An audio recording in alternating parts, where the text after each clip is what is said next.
Well, Knack, we're about set to get underway. We'll go to the regular portion of the pregame. Joe Blake will be ready on the sidelines, and of course Sarah Peterson helping out with the stream tonight. And you and I'll get ready to call some numbers and get ready to hopefully come up with a big Salthawk victory tonight here in Valley Center. Appreciate you as always, partner. It's great to be with you and all our listeners. Dan Nacarado does a fine job with color commentary. I'm Glenn Grunwald. So long, everybody. Hutchinson Salthawk football just around the corner. We'll be back with more right after this. Thanks for listening to the Hutchinson Salthawk football pregame show. Join us 30 minutes prior to each and every Salthawk game, each week throughout the entire football season. Kickoff is just minutes away, so stay tuned, and thanks again for listening. I loved playing high school sports. I loved the competition, the camaraderie, the bands, the crowds, all the pageantry, and I wanted to keep playing. But I graduated. No colleges called, and neither did the pros. So, to stay close to the game I loved, I decided to become a high school official. You know, a referee. When I played high school sports, I learned the importance of integrity, good sportsmanship, and respect for the rules. Now, as a high school official, I get to help model these same values to others. Maybe the colleges and the pros didn't call, but the kids in Kansas did. And now, I'm enjoying the competition, the camaraderie, the bands, the crowds, and all the pageantry of high school sports all over again. This message presented by the Kansas State High School Activities Association and the Kansas Interscholastic Athletic Administrators Association. It's time for Hutchinson Salthawk Sports on BW Radio. This broadcast is brought to you in part by First National Bank, H&R Block, Pools Plus, and the Medicine Shop. Salthawk Sports is also brought to you by these Salthawk Boosters, Jackson Meat, Wynn Insurance Group, and Summit Surgical of Hutchinson. Sideline reports brought to you by Jackson Meat and Papa John's Pizza. Now your host for Salthawk Sports, Glenn Grunwald. Hey, thanks a lot, Rick Knowlton. Appreciate it very much. And we are live from Valley Center tonight. I'm Glenn Grunwald, joined by Dan Nacarado. And Dan, here we go. Another sports year. Finally, we can say another sports year in 2020. Football is about set to get underway. We have certainly been looking forward to it because it's a great day for football. It is. Great day, great night, and game time temperature coming up at 88 degrees. A little toasty. Feels like about 93. Depends on what weather service you're looking at. So as that sun sets, it's going to start to cool down. And what's the beautiful weather we've had over the last week, it's going to get a little warm the next couple of days. And then on Tuesday, it's really going to drop. Next week, we might be in long sleeves. Well, that would be okay because when you're on the visitor side of Valley Center's football field, the sun is right in your face probably until about, what would you say, 8 o'clock? Just about, yep, you bet. I think closer to 7:45 maybe. It might drop a little bit as we are pointed toward the west, as you might know. This is a north and south football field. So glad to have everybody along. If you want to watch the stream, we got a couple new places you could go to get it. You can go to hutchpost.com, and it will direct you to the stream. One is a Facebook page that's set up as Hutch Salthawk Sports. We'll have both football and basketball on as we get deeper into this season. And also, you can also go to Hutch Post YouTube channel. Just go to YouTube, the Hutch Post YouTube channel, and you can see both are live right there. You can also tune in audio-wise if you need to go someplace and you're going outside the distance of 1450 AM and 98.5 FM. You can go to the BW app. Also, you can use Alexa. Also, you can use TuneIn Radio. You can get to us about several different ways of enjoying Salthawk football and basketball when we come around to the winter months. So, Dan, we've been anticipating this. We've been going back and forth. Are we going to be able to play football? Are we not? What the end result was, they allocated 150 wristbands to the participants, which they could be exchanged for tickets. It might have been tickets, and given out to the parents or whoever they wanted to give those to.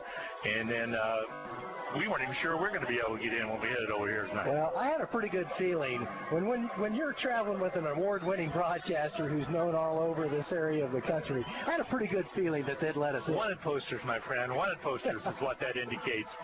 And Valley Center now working their way out of their locker room, dressed out with gold tops, yellow tops, I'm going to say, but they're gold. Their colors are gold and purple, and white bottoms with white helmets. Hutchinson will be coming out in just a little bit. Both teams have warmed up previously here, and we'll get set for football action coming your way in just a little bit as the Valley Center Hornet team takes to the field with the American flag and also the Valley Center flag as well. And that's a good sight to see over there. Nice group of young men dressed out in their yellow outfits. Now the coaching staff for Hutch High makes their way from the south end zone. And we'll be set to get set with all these ceremonies that take place 5 minutes before kickoff. Hutchinson will be in all white uniforms tonight, except for the blue helmets. It's a good look. I've always liked those white uniforms for the Hutchinson Salthawks. Now they have changed the traditional coin toss, I believe, has been modified. Yes, it has been. But there's a lot of things that have been modified. That's one of them. And they will be doing that in a little different manner. By the way, also, right before I got ready to kind of pick you up, Dan, I heard word regarding the fact that Larned and Lions canceled their game tonight. Now, we do not know what took place with that, if it was a COVID-19 outbreak or what it was, but their game, Lions and Larned, was canceled tonight. Undisclosed reason, and it was canceled. It will not be postponed or rescheduled. It was totally canceled. So that's going to be interesting to see how that all shakes out. Lots of other games, including a big one, Derby and Mill Valley. That's number exciting. 5 champion in 5A, Mill Valley, number 6 in 6A Derby, the state champion, matching up right out of the chutes. Two powerhouse programs going head-to-head in week 1 in the state of Kansas. You like to see that. Some of the WAC teams also will adjust their schedules to take care of the Wichita Public Schools, who reversed their decision and allowed football to be played. They'll start on the 12th, so interesting that's going to be some of their situation. first games. Glenn, next week we'll all be at Garden City as the Salthawks travel to Garden. Garden's opponent in week 3 was scheduled to be Wichita West, but I don't believe they'll be able to play. No, they won't. I think they substituted Salina Central.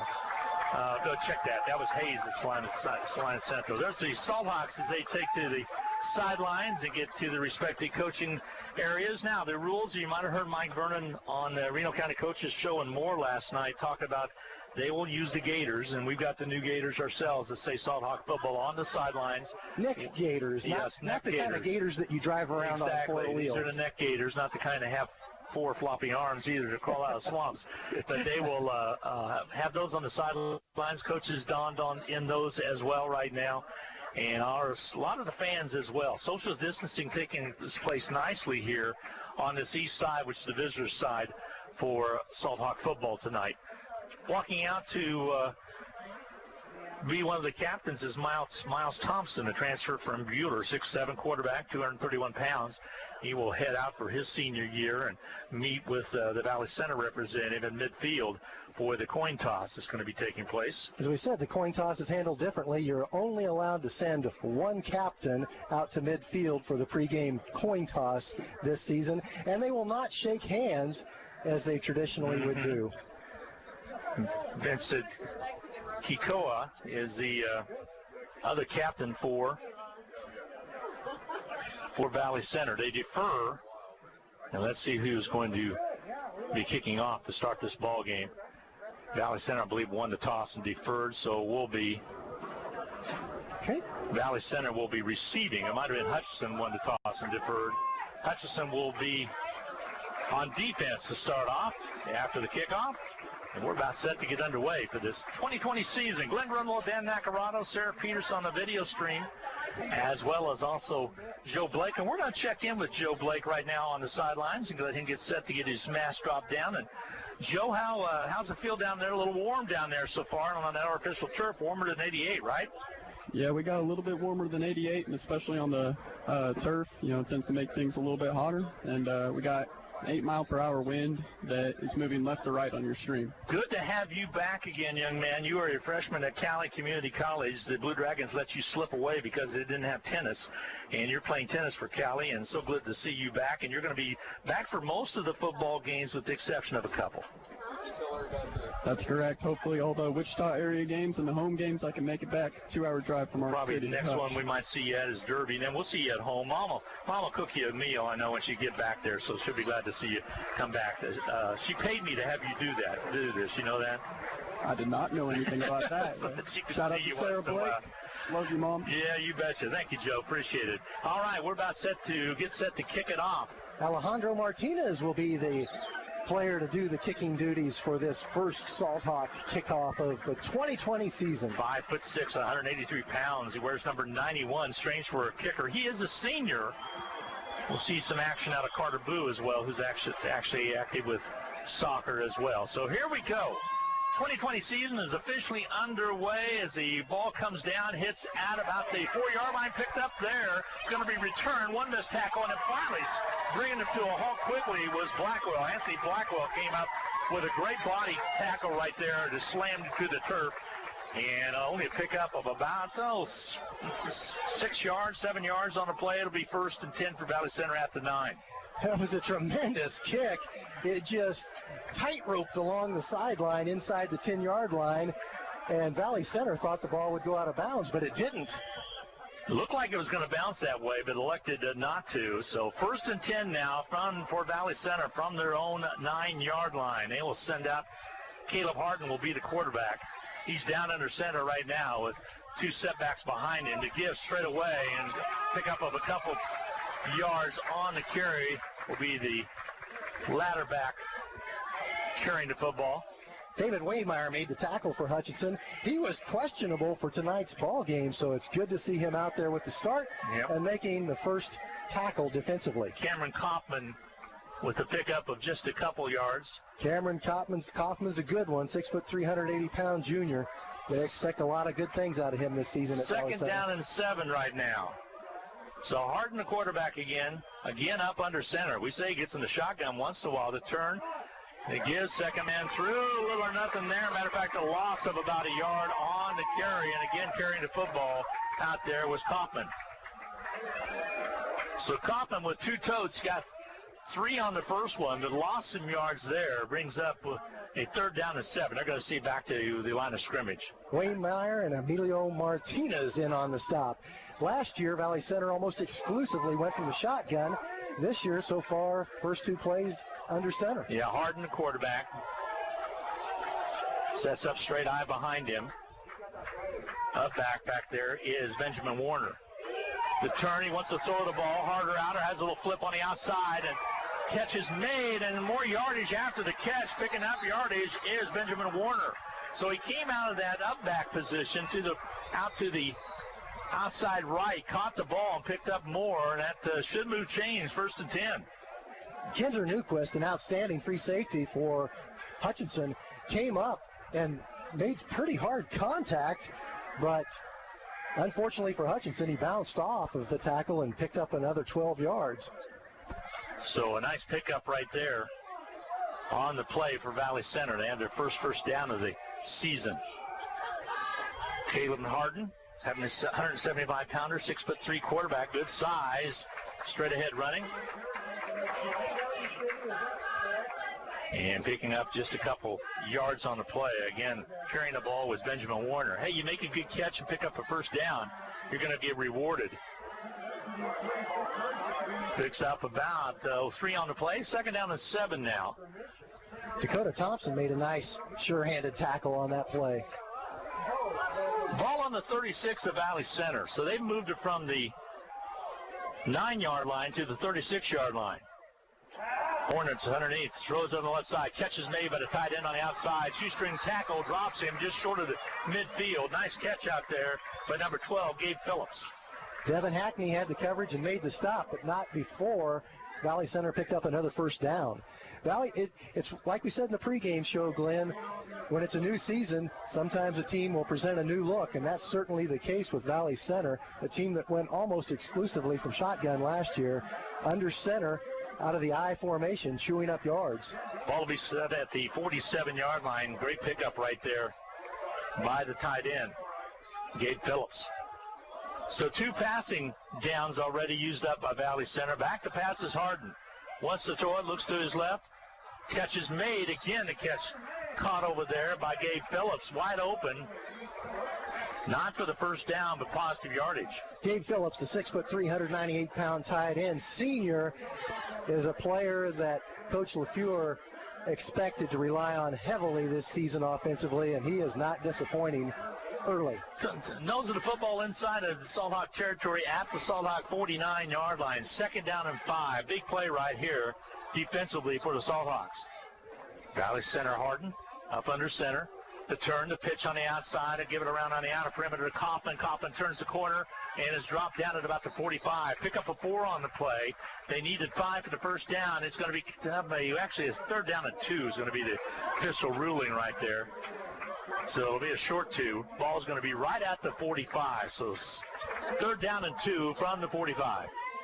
This Valley Center offense has not been doing anything overly fancy, but they're grinding out yards. Positive yardage in all but the one play that was for naught after they picked up 3 on the opening give to the up back. Down under center, Harder gives away again, coming across for the first down. It's going to be Kaufman, picks it up easily. And a flag on the play as it goes flying. So Kaufman on the carry picked up positive yards. Let's see where they're actually going to mark that one at. Knack, I did not see what took place. I was following the ball carrier. Flag's right near the center of the original line of scrimmage. Looks like we had a little extracurricular activity with Gabe Phillips and Jack Hobber. All right, a little extracurricular. Do you think it's going to go against the Salthawks, or which way are they going to walk it off? Depends on which one the refs saw first. Exactly. That's how it works. It's going to go against Valley Center, so they'll go to the north with the football. That's a huge penalty. It sure is, because he had picked up the first down. 3rd down and 2 was the call. He had picked up the first down and marked the football between the 41 and the 42. And it's still going to be a first down more than likely, but let's see if they back it up or not. If it was after the tackle was made, the first down will stand. If it was during the play, it will not be a first down. Referee is explaining to the home team stands and to the press box on the far side. It is a big one. It is a big one. It's a 15-yarder, Knack. It's going to take it back inside of Valley Center territory. It's going to be at the 43.5-yard line and it is ball on the 45, 1st and 10. See, I always felt like that should be 1st and 25 if the penalty took place after the play was dead. But right now the sticks are set up for a 1st and 10. 1st and 10 for the Valley Center Hornets. Caleb Harder, the quarterback. The turn to give quickly on the outside. Kaufman picks up positive yardage. Inside of Salthawk territory again, this time down to about the 48. Based on last year's film, we felt like Valley Center would be relying on their senior quarterback, their senior tight end, and their junior running back, and that has been the case so far in this game. Those 3 players have figured prominently in this drive. Yeah, Kaufman's carried a lot of times. There was a catch and a carry by Benjamin Warner, a couple tight end catches as well. Gabe Phillips. But after that, it's been all put on the big guy, the junior running back, Kaufman. Turn again to Kaufman again, straight ahead running, veers to the outside, and he's going to be plowed over there at the 45. Dropped quickly by the Salthawks. Number 4 for the Salthawks did a good job is Hunter. Stephon Hunter comes up, 6'1", 169 pounds. He is a junior. Kaufman did a nice job of bouncing that from the original planned point of attack to the outside, and then Hunter did a good job coming up from his corner position. He's the contained corner over there on that far side. You call it the short side. His first job is make sure you don't get beat deep on the pass, but he came up quickly when he saw it was a run. All right, still down under center is Caleb Harden. Harden, the quarterback, to pitch on the outside. Going to turn the corner on the left side this time is Kaufman, and he's stopped for little or no gain. That time the sweep to the left, Emilio Martinez in on another tackle. Emilio Martinez, he has a nose for the football. He impressed me last year in the campaign, his junior year. You can tell he's ready to play his senior season. Ball's at the 42 of Hutchinson right now. And 2nd down and about 8. Coach Scott LaCure in his 3rd season as the head coach of Valley Center, and he's actually a Valley Center graduate. Actually 2nd and 7, excuse me. Back to pitch again. He fakes the pitch. Going to throw the ball on the right side. Incomplete pass. Nice idea as they try to go to Phillips on that far side, and because they've been going to Kaufman so doggone much, and there was a few that bid on it, but ball was down and away a little bit behind Phillips. Version of a bootleg where the quarterback fakes the pitch to the left and then rolls out to his right. Kinzer Newquist stayed at home at his free safety position and had excellent coverage. Facing that sun to the west makes it a little tough on here, and the shadows are starting to stretch across the mid part of the field here. Actually, Valley Center's huddle is in shadows. When the sun sinks behind the home team bleachers, it'll be a very comfortable evening. All right. Harden brings it off the line of scrimmage, and play clock.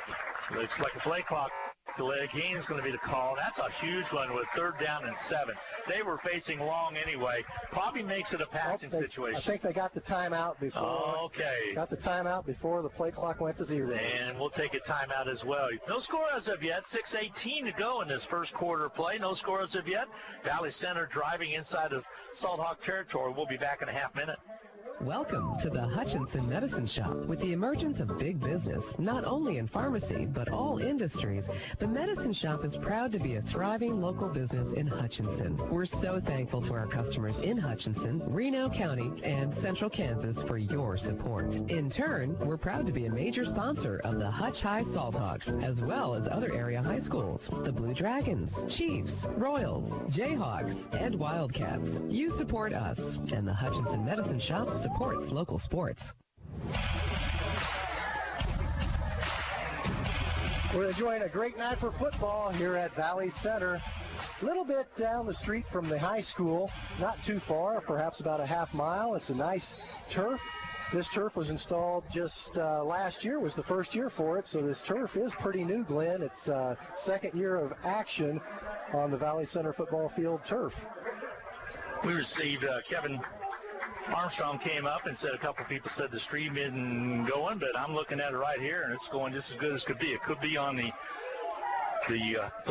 other people's end. So there's a throw by Kaufman, and catch is made, and then knocked out of bounds on the far side. Going to be pretty close for the first down. He needed 8. Well designed play to pass to Hunter Stacy with the completion. Caleb Harden is an excellent quarterback, 6'3", 375-pounder. He threw for 1,200 yards last year. And then moved the chains, 1st and 10. Valley Center showing a balanced attack in this opening drive. Only 6:12 to go in the first quarter. Valley Center has controlled this first quarter completely. Hutchinson has not had the football yet. Stubbed their toe on the penalties a little while ago, but didn't hurt them any. Facing 1st and 10 to give on the left side. Trying to turn the corner and getting stretched out and stopped. Nice tackle on the outer perimeter there. Kaufman thought he was going to get that corner turned, but nice pursuit by the Salthawks on the outside there and getting the job done. Yep, Hackney. Hackney came up and made that stop after only a 1 or 2 yard gain. So a good job there by the Salthawks to get the stop made. Hauber was out there as well. Salthawk defense needs to come up with a stop here. Give your offense a chance to take over. 2nd down and 8. Pickup of 2 on the last play. Harder back to throw. Throw on the outside. Catch is made by Phillips at the 15, down to the 10, close to the goal line, but out of bounds. He juggled it a little bit. Harden did a nice job of waiting for Phillips to get a little bit of separation from the coverage, and then he put it right on the money in stride. They'll mark it at the 11 where he stepped out of bounds over there, but I was looking for the flag, and I was misjudged because there's a cone right over there showing the players that they can't go past that, the box. Players can go all the way to the 10-yard line on the sideline. Yeah, so that's why it's at the 11. Allow more separation. Harder back to hands it off to Kaufman, turns the corner over there and barrels over a defensive player. Still in bounds to keep the clock going. Picked up positive yardage. Close to the 5, inside it to the 4. So Valley Center with 2nd down and probably about 3 to go. 2nd and 3. Ball at about the 4-yard line, in between the 4 and the 5-yard line. They can actually get a first down without scoring a touchdown. Harder, the quarterback. Again, going with the same set. Warner right behind him. Has to give to Kaufman. He's wrapped up for a loss.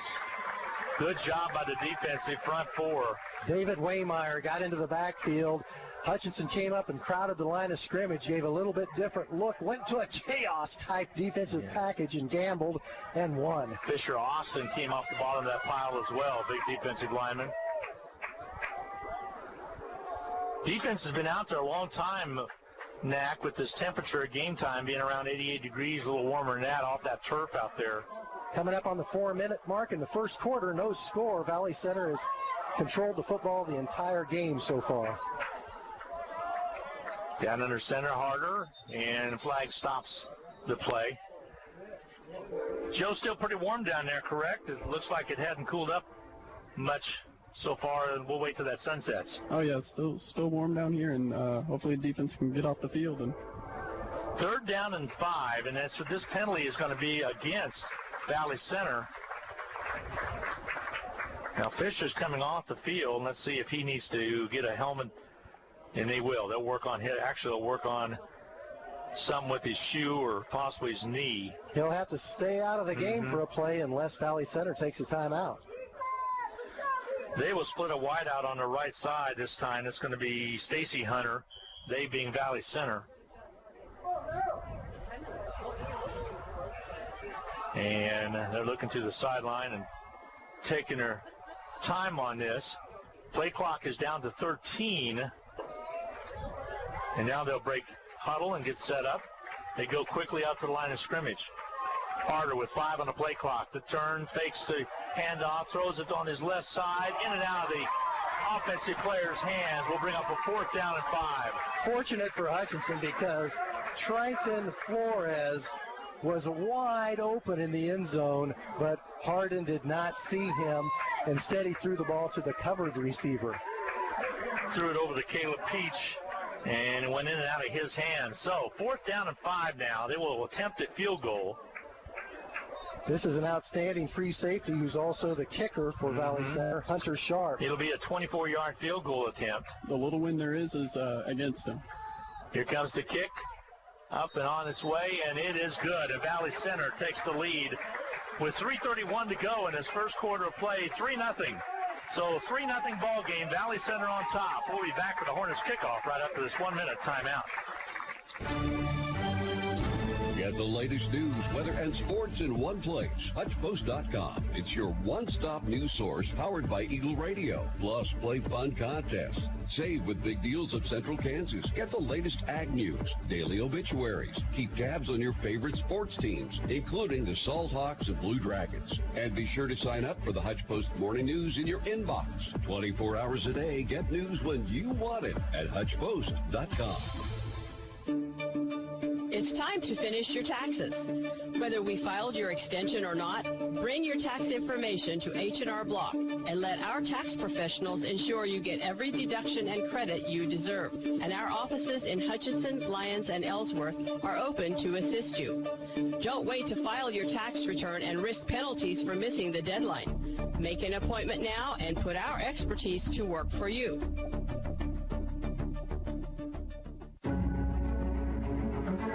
Well, 3-0 already. Valley Center with the lead, and that was interesting, Knack, because of the fact that they took over at their own 9-yard line and drove it down the field. Only one had one negative, other than a couple penalties go against them, drives, and took them down. They scored at the 3:31 mark. So Hutch, yet to touch the ball, will receive. Here comes a squib kick.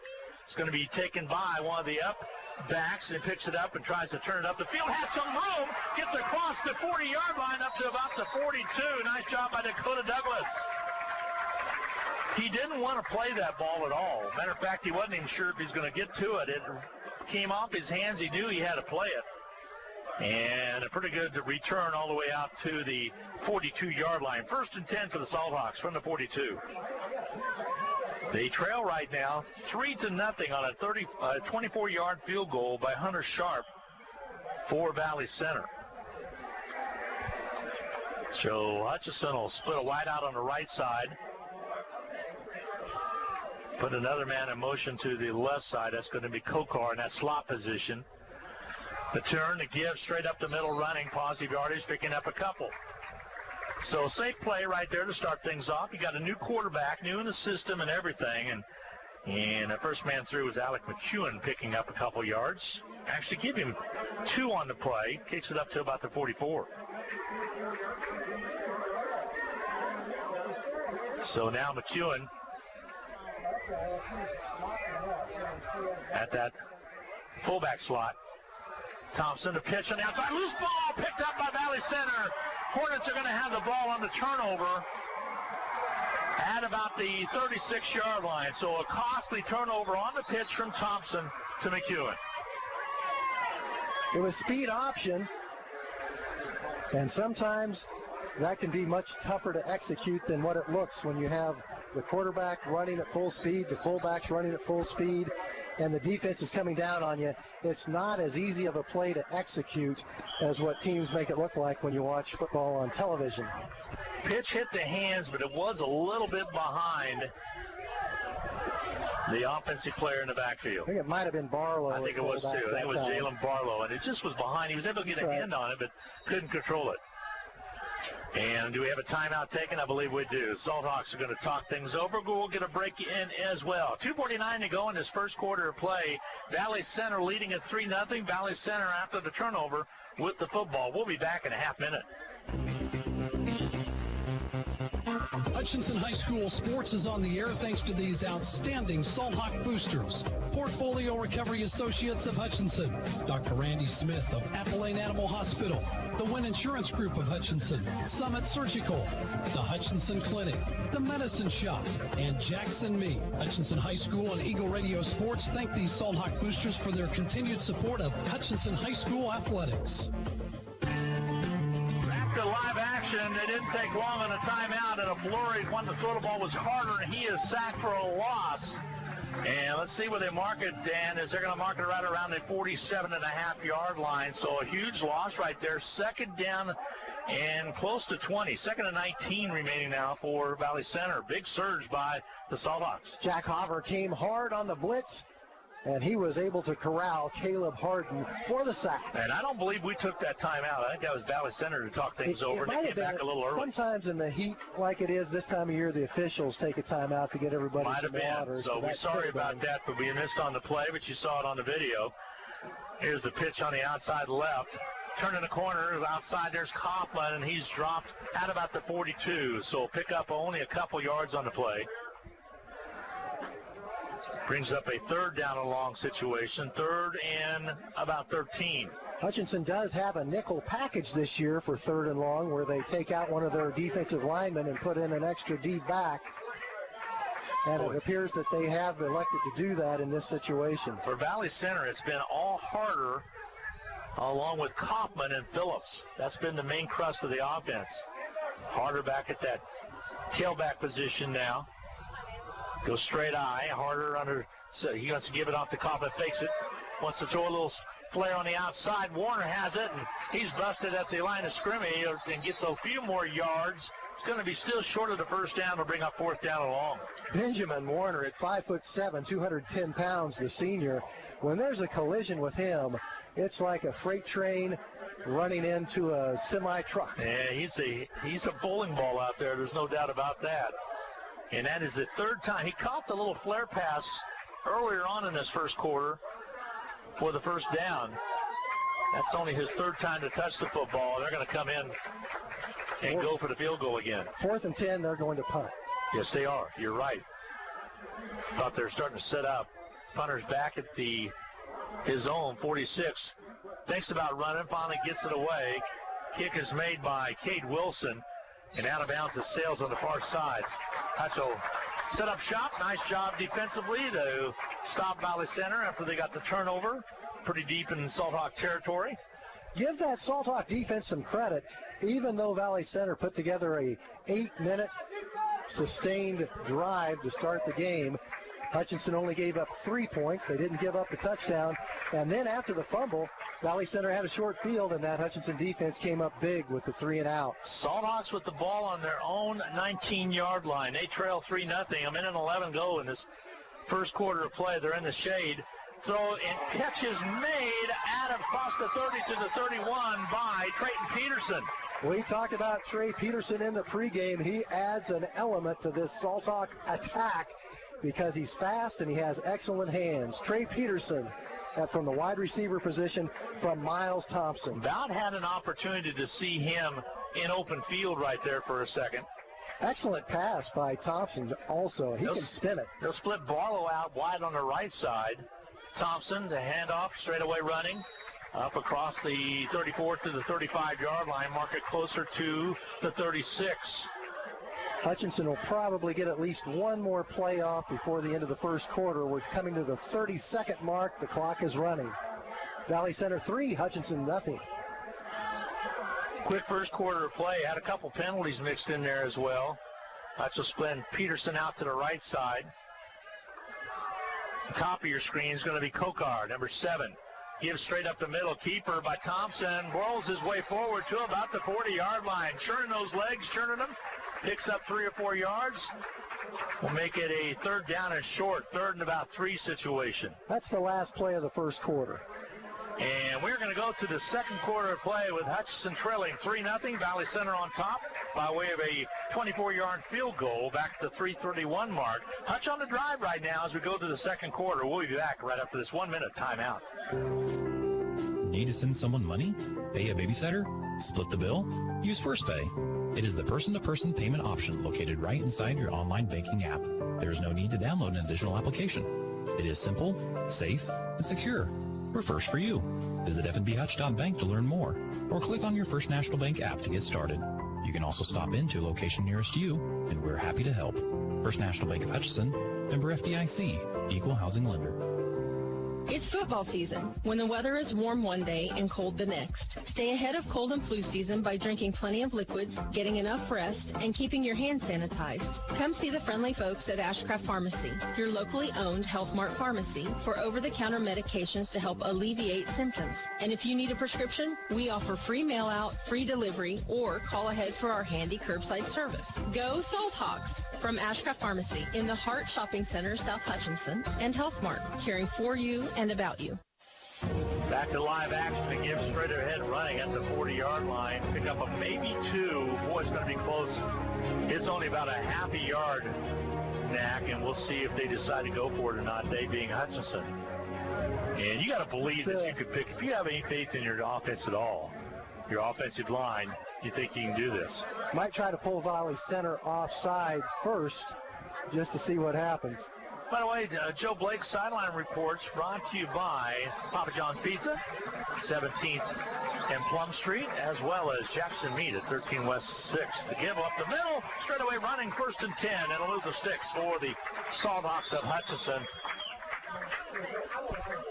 See who came out of that pile. And I think it was McEwen. That was McEwen on the carry. So it moves the sticks, gives the football to Hutchinson at the 39-yard line. 1st and 10 from their own 39. They trail 3-0. Second quarter just underway, and in that first quarter, Valley Center, time of possession, 10 minutes, 10 seconds out of that 12-minute first quarter. Campus and Salina Central all locked up at 6 apiece right now. Probably in the second quarter as well. Back to pass Thompson. He's the lefty. Rolls on the right side. He can run with the football. Decides to tug it away. He's down the sidelines. Across the 50. Down to about the 48-yard line. Fans wanted a late hit out of bounds. Didn't get the call. They'll mark it at the 47. Positive yardage for Miles Thompson. You hardly ever get a late hit flag when the action occurs on the other team's sideline right next to the head coach. Yeah, that's kind of an unwritten rule, isn't it, to some extent? Ball's going to be marked at the 47-yard line. Has to be very flagrant for an official to throw a flag in that position. Barlow sets up in that left slot. Peterson out wide on the left side. Down under center is Thompson. The turn on the veer to give around to on the outside to Kokar, and he has some running room. He has a first down and more all the way down to the 37-yard line. 1st and 10 Salthawks as they move the sticks. I've said last year when Noah Kokar was a freshman, he reminded me of Devion Dinwiddie. Boy, does he. Fans remember Devion, how electric he was in the open field. Noah Kokar, just a sophomore, but my goodness, what a bright future. Came around on the pitch on that left side, and Thompson got it to him nicely. Thompson settled down nicely now. It'll bring up a second down and short, second at about 1. Good tackle in the open field by Hunter Sharp. Hunter Sharp, the free safety, who also kicked the field goal for Valley Center. Ooh, penalty goes against the Salthawks. I didn't see the flag over there, Knack. Oh, the flag was way over on the home side of the field. So that's going to back it up, and it erases a great run by Kokar. He erases the first down also. Yep, sure does. So instead of a second down and 2, it'll back it up 5, and actually to mark more than that, it's going to be about second down and 6. So second down and 6 from the 49, the Hutchinson 49. Hutch trails at 3-0. Valley Center with a 24-yard field goal in the first quarter to take the lead 3-0. Thompson wants to throw, rolls out on the left side, gets the pitch away to Kokar. He loses the football out of bounds. He sails out of bounds there. Positive yardage pickup, however, of about 4 or 5. Wow. Hutchinson struggling with the pitches. That's the second fumble that occurred on a pitch. Fortunately for Hutchinson that time, the fumble went out of bounds. Hutchinson retains possession with a 3rd down and 1. And as bad as it could have been, Noah Kokar did a great job. He pushed that ball out of bounds. He sure did. Joe's comments by Jackson Meat, 13 West 6th, as well as Papa John's Pizza.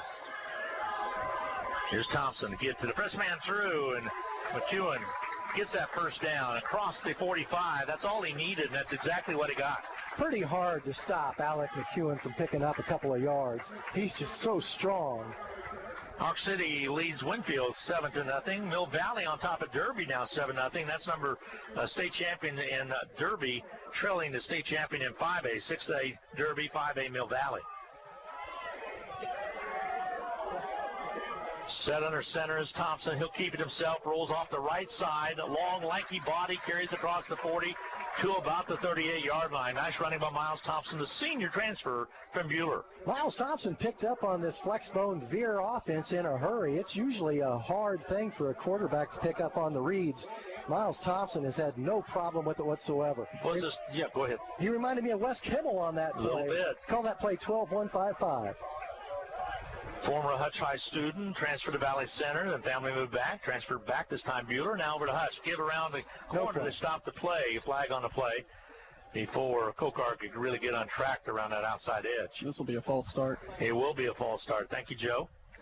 As they bring it back, 9:29 to go, second quarter action. 3-0, Hutchinson with the trailing, Valley Center with a 24-yard field goal at the 3:31 mark.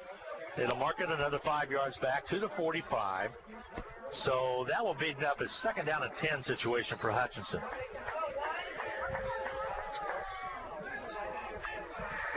So Hutchinson with positive yardage on a couple plays here. Looked like they were driving at will, and different plays stopped. Thompson's going to come over on this near side. Does he have some blood on the arm? I think he has some blood on the knee. On his knee. So he's going to have to get cleaned up before he can get back in there. So you're going to have to get a backup quarterback and coming into the ball game. Is that Miller coming in? Well, I think Noah Kokar is going to slide over to the quarterback position. Will. Kokar will be the quarterback briefly until they get Miles all kind of cleaned up. The old blood like you have in high school basketball rule. Kokar, quarterback all through the freshman contest last year. He's a good one. Turns, keeps it on his own, around the outside, back pedals, and gets across the 45 to about the 43-yard line. Positive yardage will bring up a 3rd down and a right around 8 situation, a long 8.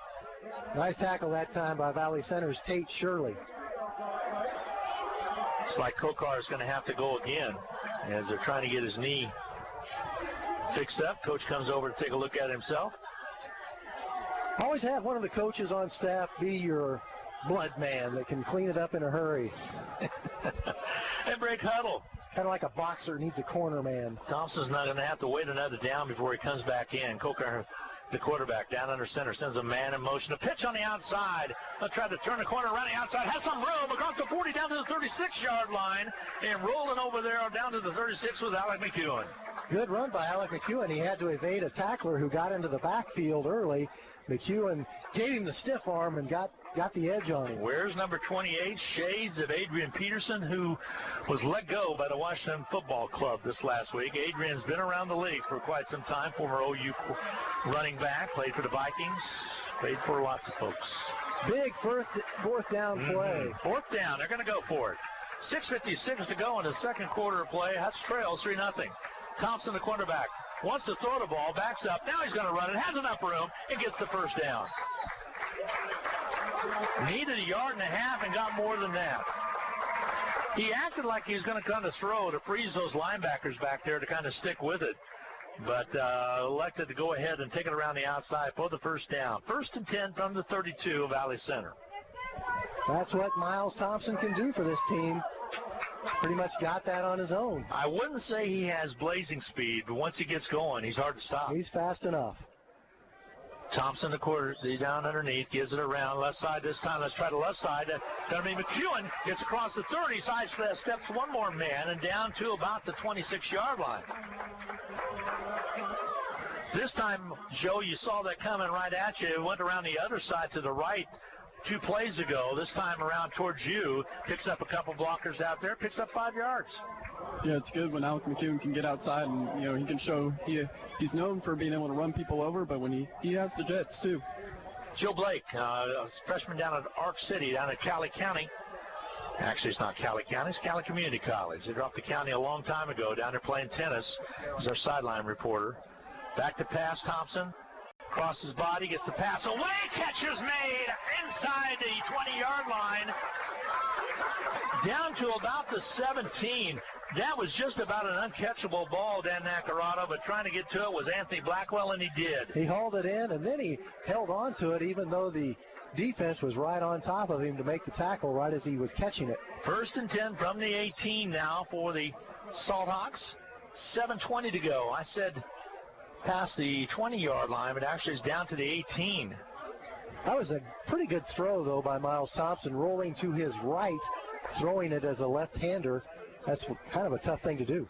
Salthawks, center man Moches, Kokar. The turn by Thompson's going to keep it. Thompson's got room. Down to the 10, 5, touchdown, Salthawks! Miles Thompson was determined, once he turned it at the 10, you were not going to deny that young man as he took it to the end zone.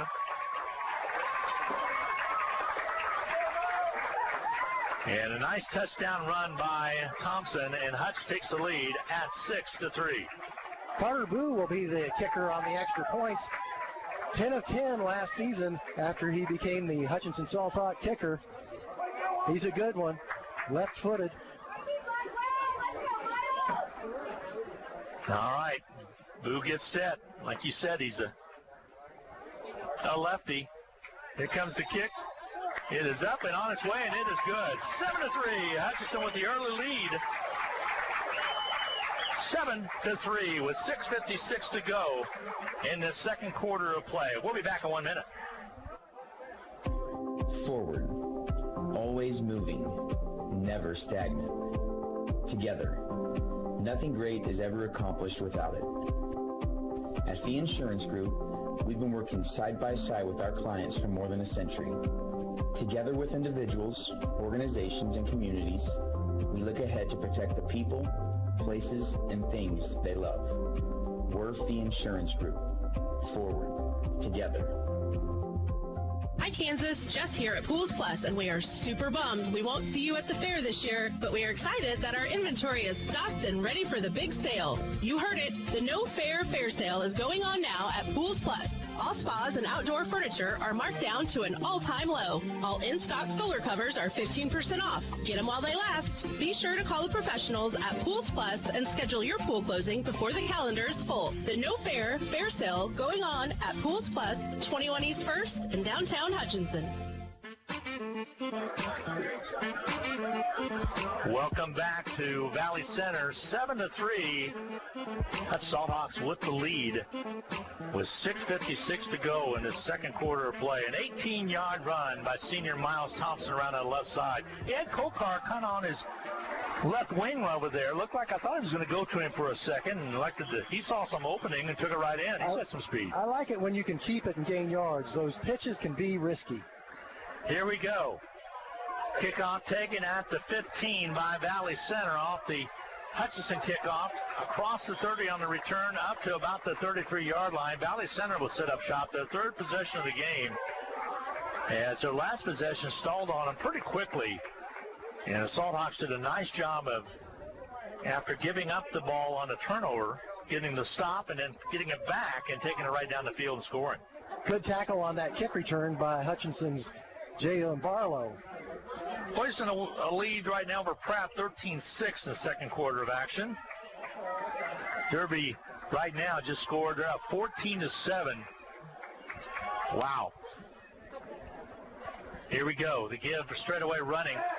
And nothing there as Valley Center brought it up the middle. And Knack, big stop right there in the middle as Kaufman got it from nowhere.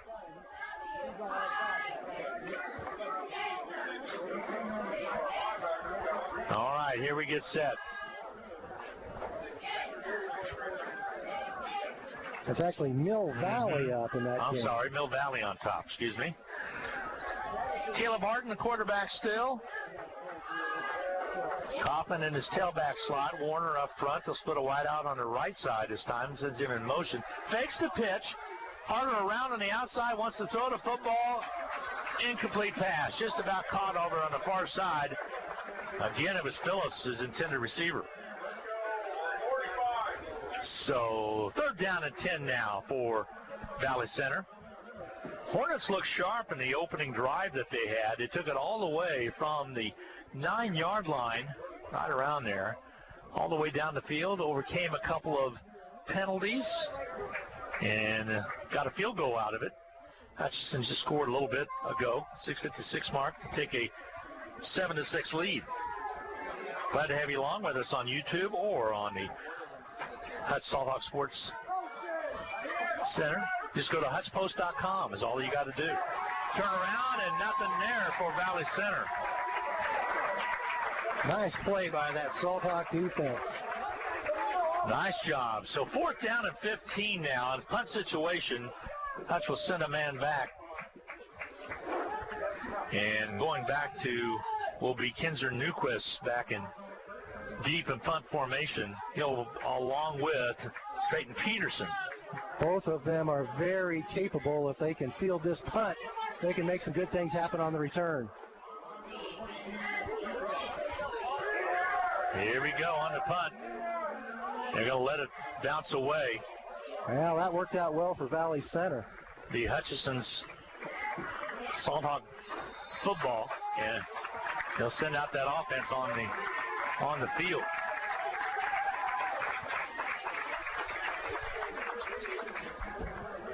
That Hutchinson Salthawk offense looked good on the last drive. Miles Thompson has found his stride at quarterback. Didn't take him long at all to gain a good command of this flex bone offense. Offensive line at center, Cooper Doobie, right guard, Chase Kepler, right tackle, Jonathan Fan. Yep. That side of the line in particular doing an outstanding job. So back to passes. Thompson now throws it on the outside. Has a receiver out there. McEwen off his fingertips and incomplete. Just about was picked off, but also was just about caught.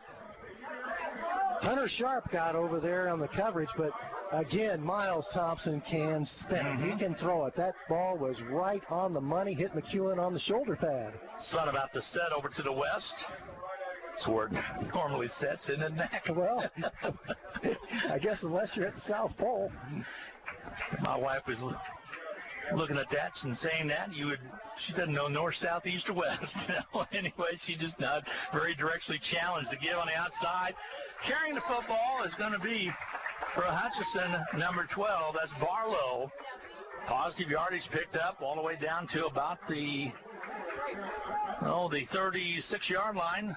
3rd down and 5 now.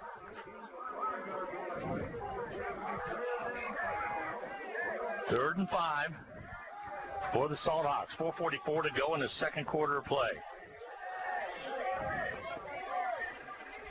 Again, all of the offensive players wearing wristbands to look at plays that are signaled in from the sideline. And we'll talk about that in a second. They've simplified some things this year, especially on blocking schemes. Give right away. Thompson keeps it, rips it away from his running back. Carries across the 40, has some room to the 50. and finally dumped at the 45 of Valley Center. A busted play for Posse yardage. Took it to the 36 to the Valley Center 45. You know, that's what the Veer will do. A lot of times everybody in the stands thinks the ball carrier is tackled, but Miles Thompson read it exactly right. He saw the fullback was going to be stopped, so he pulled the ball and kept it himself. So 1st and 10 from the Valley Center 45-yard line. 4:01 to go in the second quarter play. Hutch leading it 7-3. There's a give to McEwen. He gets some running room out to about the 35-yard line. Pickup of close to 5. Give him 9. Should be a 2nd down and 1. Give credit on that play to Cooper Doobie, Chase Kepler, and Jonathan Fan opening up a big hole on the right side of that line. Left guard Mason Sykes and left tackle Noah Ragoza playing well also. This was sparked by Thompson's big run. Took it from the 36 to the 45, so big 18-yard pickup right there. More than that, actually. Yep, it was 18. Thompson pitches it. Nothing there, but McEwen trying to make something out of nothing. Gets it back to the original line of scrimmage, and maybe a first down if he stretches it far enough. And I think he did. Valley Center had 3 defensive players on McEwen, 5 yards deep in the backfield. McEwen just refused to stop churning those legs.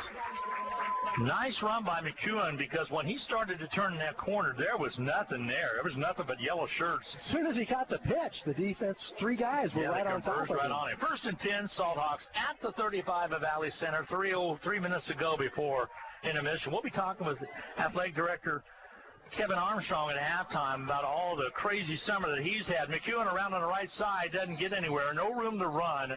Out of bounds at about the 30. Pick up of maybe a couple yards on the carry. Give him a little bit more than that. Give him 4. 2nd down and 6.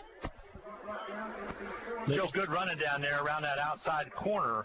Was able to get the job done correctly. Oh, yeah, and he's just keep feeding out McEwen all night long. He's going to do good things. Yeah, he showed you what he could do a while ago when he picked up that first down when nothing was there. Joe's comments, by the way, brought to you by, again, Papa John's Pizza, 17th and Plum. Give him a call. And also Jackson Meat, 13 West 6th in Hudson. The throw across, caught short of the first down, or pretty close over there, maybe a yard short. And it was making the catch was Kokar. Noah didn't have too much room to run. 3rd down, and I'll give him about a yard and a half. Clock is running. 2.5 minutes to play in the first half. Hutchinson up, 7-3. Short opportunity here for the first down, but Salthawks might want more. Thompson looks over his line of scrimmage, down under center. Sends a man in motion, gives it away. Across the middle, inside. Nifty play right there as Anthony Blackwell came around. He is a senior, 5'8", 160. That's the counter play. Yeah, picked up the first down. Gave that blocking enough time to develop. That's the key on the counter. You got to give it enough time to develop. Normally, you don't have to hold that block very long up front, but on that case, you do. You need to clear some room. And you can use the defense taking a step the wrong direction as leverage to just keep them going that way. 1st and 10 from the 20-yard line of Valley Center. Hutchinson on the move. Man in motion, but they're going to throw it. In trouble is Thompson. He's got to get rid of it, and he does. Throws it on its way. Out there, close to being picked off, and it is incomplete. Off the hands of a defensive player. Gave it a good heave, but incomplete. He did have Kokar out there, but kind of ill-advised right there. Those are situations where you got to eat and throw it away. Well, as it worked out, had the same net effect that time. It looked like a sure sack, but I heard it quack when it was on its way. I don't know about you. Miles Thompson's kind of like Ben Roethlisberger back there at 6'7", and he's hard to bring down. He fought for dear life to avoid the sack, and then almost threw the interception, but it ended up a good play. All right, 2nd down and 10 now. Thompson under center, man in motion. Kokar gets the ball. Kokar running outside, has some room. Inside the 15, down to the 14-yard line. Short of the first down, not even close, but nice yardage right there. Gained about half of it. It'll bring up a key 3rd down situation for the Salthawks. 3rd down at about 6. Hutchinson does have 3 timeouts. 3rd and 2. At their disposal. 1:20 to go in the second quarter. And stoppage of play by way of the whistle. And let's see if a timeout was taken. There will be a timeout taken by Valley Center. 1:18 to go in the second quarter of play. Hutch knocking on the door. Hutch leading 7-3. We'll be back in a half minute. Hutchinson High School sports is on the air thanks to these outstanding Salthawk boosters. Portfolio Recovery Associates of Hutchinson, Dr. Randy Smith of Appalachian Animal Hospital, the Wynn Insurance Group of Hutchinson, Summit Surgical, the Hutchinson Clinic, the Medicine Shop, and Jackson Meat. Hutchinson High School and Eagle Radio Sports thank these Salthawk boosters for their continued support of Hutchinson High School athletics.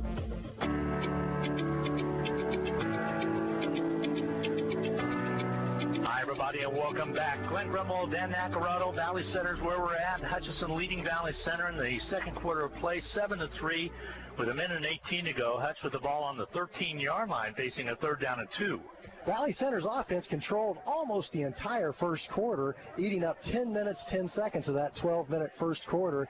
But the Hutchinson defense only gave up 3 points, and when Hutchinson got their opportunities, they did a nice job on offense. Hutchinson leads it 7-3. Getting ready to score, hopefully, before the end of this second quarter. Opponent for next week, Garden City. They trail Manhattan right now, 14-0 over Garden City. All right. Hutchinson with a lone setback. Man in motions. Kokar to give up straight away. First man through. And trying to pick up the first down right there was in the running back for Hutchinson in that slot back position. Actually, it might have been McEwen. Look for Valley Center to bring everybody on this 4th and short. 4th and 1. They're stacking it inside and see if Thompson takes it himself. Got a man to move. Get a free 5 out of it. As offsides, Valley Center. When it's 4th and 1, you love to see the defense jump off sides if you have the offensive team on the field. Well, if you're a defensive player, you're hoping to time that. You're just hoping you can get a little edge.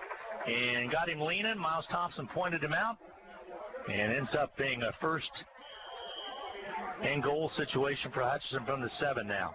Again, Hutchinson has 3 timeouts at their disposal. Time, 41 seconds left to go in this first half of play. Time not an ally, and stopped in the backfield, dropped back to 10, loss on the play. Better take that timeout. You better take it now. So a timeout's going to be taken. We're going to keep it here with 33 seconds remaining to go in this first half of play. A quick first half of play as we're about 52 minutes after kickoff right here. But right here, a big call coming up for Hutchinson, mainly because of the clock, Dan. It's setting at 33 seconds. You maybe can get a couple right now, but you're going to have to be pretty quick with it. Again, Hutchinson still has two timeouts to use before the clock expires. So it's 2nd and goal, and where is the ball right now? Right, it's going to be, they're saying at the 7, but I think it's the lost, well, that might have been the forward progress. We'll check it. Looks to me like it is at the 7. So we'll see what will take place. We'll travel to Garden City next week. Join us for the Salthawk pregame show at 6:30 as usual. Don't forget Reno County Coaches Show on Thursday nights at 6 o'clock. And something new tonight, PW Scoreboard Show. We'll kick it off with Nick Gosnell at 10 o'clock. So catch up on all your scores if you're missing it.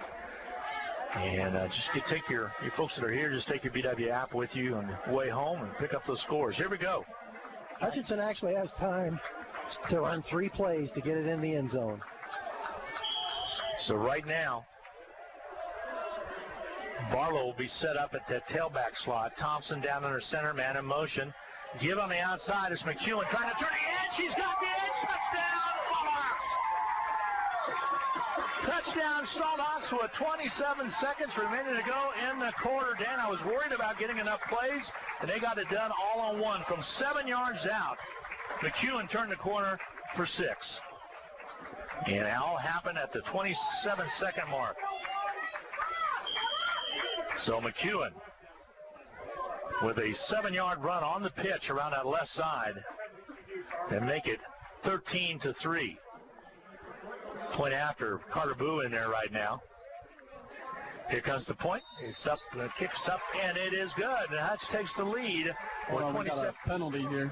Okay, got a penalty, but we'll see what it's assessed. So a 14 to 3 right now. We'll see what they ascertain. I think it's going to be against the defense. I do too. And they're talking things over before we take that break. The long snapper on the extra points is Andrew Schweigert.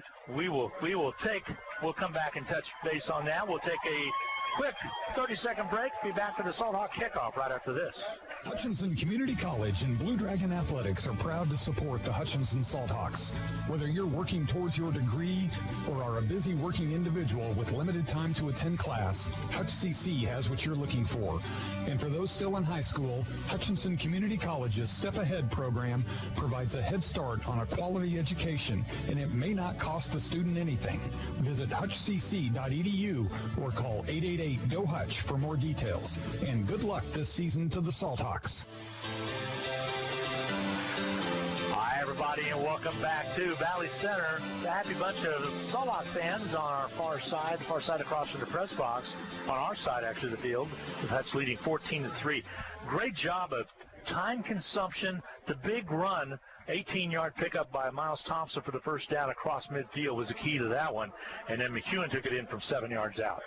If you like Salthawk football, you got to be pleased that Miles Thompson is now at Hutchinson High School. All righty. Probably going to see one of those kicks that goes high in the air. Those are hard to get much of a return out of. Let's see what they do. Either be a squib kick or one of those that they pooch high into the air, I would think, with 27 seconds to go in the second quarter.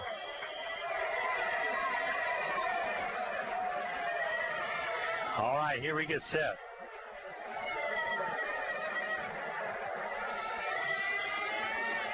It is Here one of comes, those it's going to be a kick away. It's going to sail out of bounds. There'll be a flag on that one. Valley Center will have the football. They might make Hutchinson kick it again. Let's see. Let's see what happens. No time went off the clock. Looks like Valley Center has elected to just go ahead and put the offense out on the field, and they'll get the ball on their own 35-yard line. All right. Let's see exactly what they're going to do, and Valley Center will take over the ball. 27 ticks on the clock. Can't give up the big one right here. As again is Caleb Harden. Back to pass. So across the middle, trying to get outside, and he will. There's a flag that got tossed in the middle of the field. I think there was a hold in the backfield. Valley Center only has one timeout. So after they mark off this holding penalty, Valley Center might just say discretion is the better part of valor instead of attempting to do anything risky.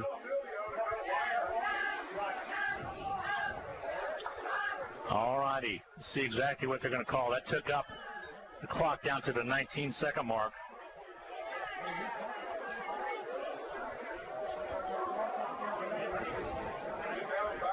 And I'm going to back it up a little bit.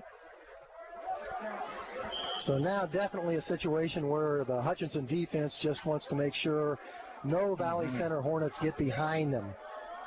19 seconds remaining. 1st and 20 for Valley Center. Give it straightaway running, and they're just going to make it safe right there. And dropping, that maybe should do it. Clock rolls along. Down to 10 seconds, 9 seconds. We are at halftime. And just about, they're talking things over. Is there another flag on the play over there? Or timed up, that's going to run it off. So at the halftime, we'll take a 2-minute timeout. Hutchinson leading 14-3. We'll be back with the Medicine Shop in-game capsule coming your way right after this 2-minute timeout. Welcome to the Hutchinson Medicine Shop. With the emergence of big business, not only in pharmacy, but all industries, the Medicine Shop is proud to be a thriving local business in Hutchinson. We're so thankful to our customers in Hutchinson, Reno County, and Central Kansas for your support. In turn, we're proud to be a major sponsor of the Hutch High Salthawks, as well as other area high schools, the Blue Dragons, Chiefs, Royals, Jayhawks, and Wildcats. You support us, and the Hutchinson Medicine Shop supports local sports. Get The latest news, weather, and sports in one place. HutchPost.com. It's your one-stop news source powered by Eagle Radio. Plus, play fun contests. Save with big deals of Central Kansas. Get the latest ag news, daily obituaries. Keep tabs on your favorite sports teams, including the Salthawks and Blue Dragons. And be sure to sign up for the Hutch Post Morning News in your inbox. 24 hours a day, get news when you want it at HutchPost.com. It's time to finish your taxes.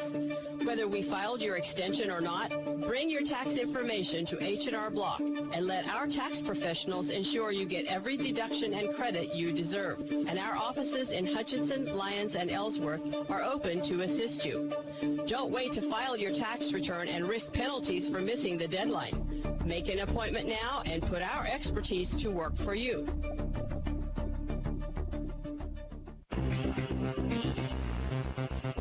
Hutchinson High School sports is on the air thanks to these outstanding Salthawk boosters. Portfolio Recovery Associates of Hutchinson, Dr. Randy Smith of Appalachian Animal Hospital, the Wynn Insurance Group of Hutchinson, Summit Surgical, the Hutchinson Clinic, the Medicine Shop, and Jackson Me. Hutchinson High School and Eagle Radio Sports thank these Salthawk boosters for their continued support of Hutchinson High School athletics.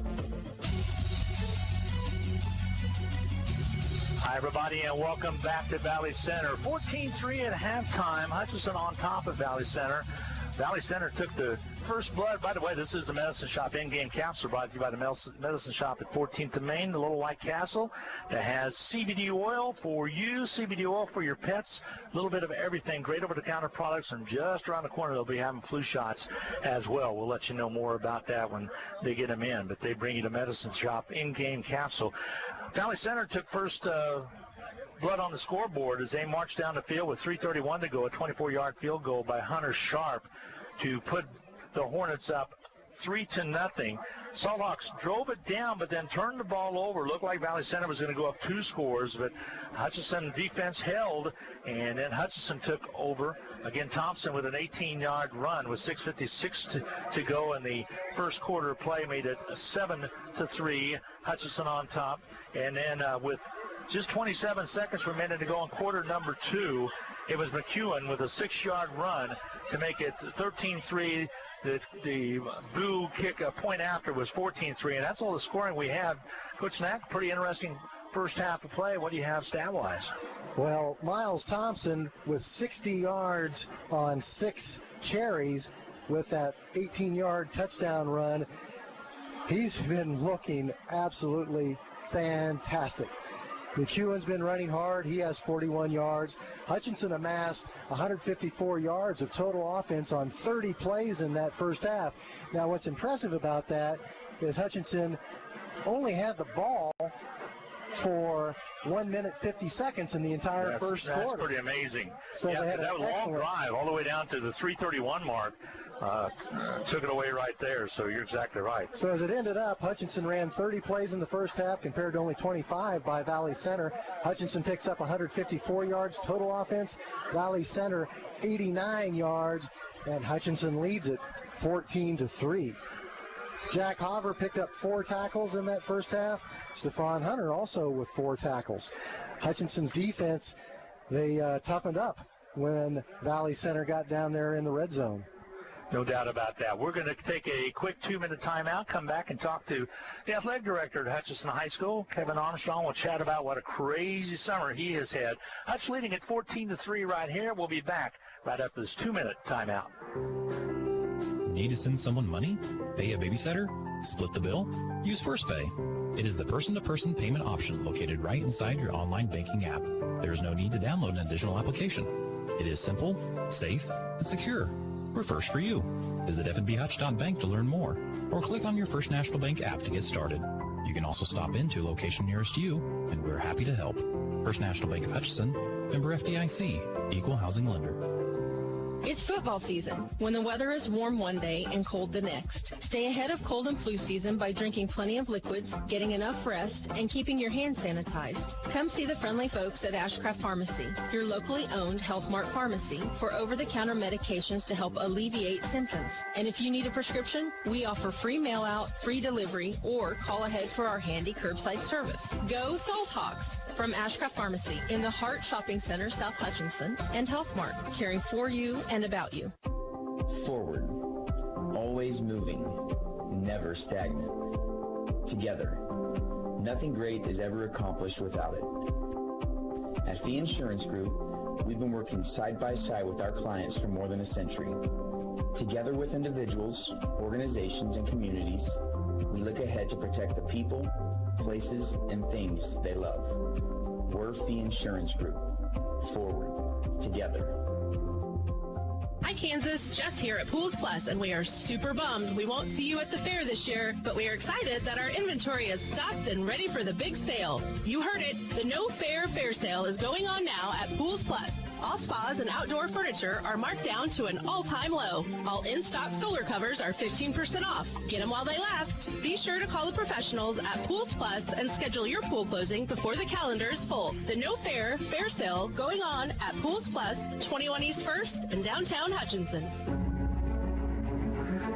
Well, we're sitting at 14-3. Hutchinson at halftime leads it after 2 touchdowns by the Salthawks. One in the first quarter and one in the second quarter. Last one coming with 27 seconds remaining to go in the quarter to go up 14-3, as the Valley Center had driven down with 3:31 to go to get a 24-yard field goal. But Hutch right now up 14-3 at intermission. It's time to chat with Kevin Armstrong, the fine longtime athletic director now at Hutchinson High School. I say long time because you've been there a long time, Kevin. Well, I got to have the opportunity to work for my brother for a long time. So yeah, we've been in Hutch for a while. It's been great. Have you appreciate you having me. Ever seen anything like this that we had through since last spring, since March, when right during the state tournaments were happening, and then right after that school was canceled, and all your spring sports were canceled, and I know you worked on scheduling and trying to figure out what, and it just was that unknown whether or not school was even going to start.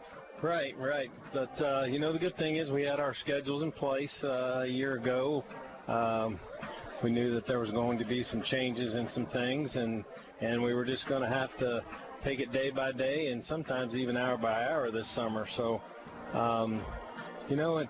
we're just trying to control what we can control. Exactly. And I think the biggest thing, just like this game, our fans could not make their way over here. Luckily, we have technology the way it is right now. We're able to stream the ball games, as several others. I know you're streaming some volleyball as well. You're trying to adapt to the times. Thank goodness technology is where it helps you do that. Yeah, I'm not doing as good a job as you guys are with the streaming, but I wondered what your numbers would be tonight compared to previous years. Well, they always pick up afterwards, but it's good. As a matter of fact, we have it on 2 different sites. We're on a Facebook site that we built that is Hutch Salthawk Sports. That's going to be primarily maintaining that. It's streamed to that, and it's also streamed to the Hutch Post Facebook, and then it will be uploaded to NFHS as well after it's done. So, and again, we always deal with broadband situations. Over here, we're on a hotspot. You don't only get as good as we do when we get when we're at home, and we're on the IT system that we have at the Gowan Stadium. But still, we're lucky, I think, in this time, and most schools are streaming their games. Very lucky to be able to have technology now for our fans. Absolutely, and I feel for our fans that we're only given so many tickets, but our league made a decision to try to keep capacity at 25%. We're just really fortunate we have large venues in Hutchinson, and we'll be able to let more of them in here in a couple weeks. But our fans have been good about following the protocols. Our kids have been good, so we've adapted and we're doing a fine job with it. Other sports, soccer off to a good start. Tough loss to Andover Central, which is always a good game. But volleyball is ripping and roaring at 6-0. Freshmen are 3-0, so a good start for both those clubs. We have had a good start to the season. Exciting soccer match last night. Had our chances to score early, but I believe Andover Central only had 1 loss last year, and it's a new year. But I know our kids. I was really impressed with our soccer kids this summer. They bought into the weight room and have done a good job there. So. Has that been the hardest to keep clean, the weight room, because of the situation where you're touching so many different things? Well, it's definitely one of them. And again, our coaches and our staff did an unbelievable job, and they knew what they wanted the end goal to be, was to let these young people have the opportunity to play in these competitions this fall. And our kids did a great job of wearing masks. And after every one of the weight sessions, the kids or the coaches would get in there and clean it off.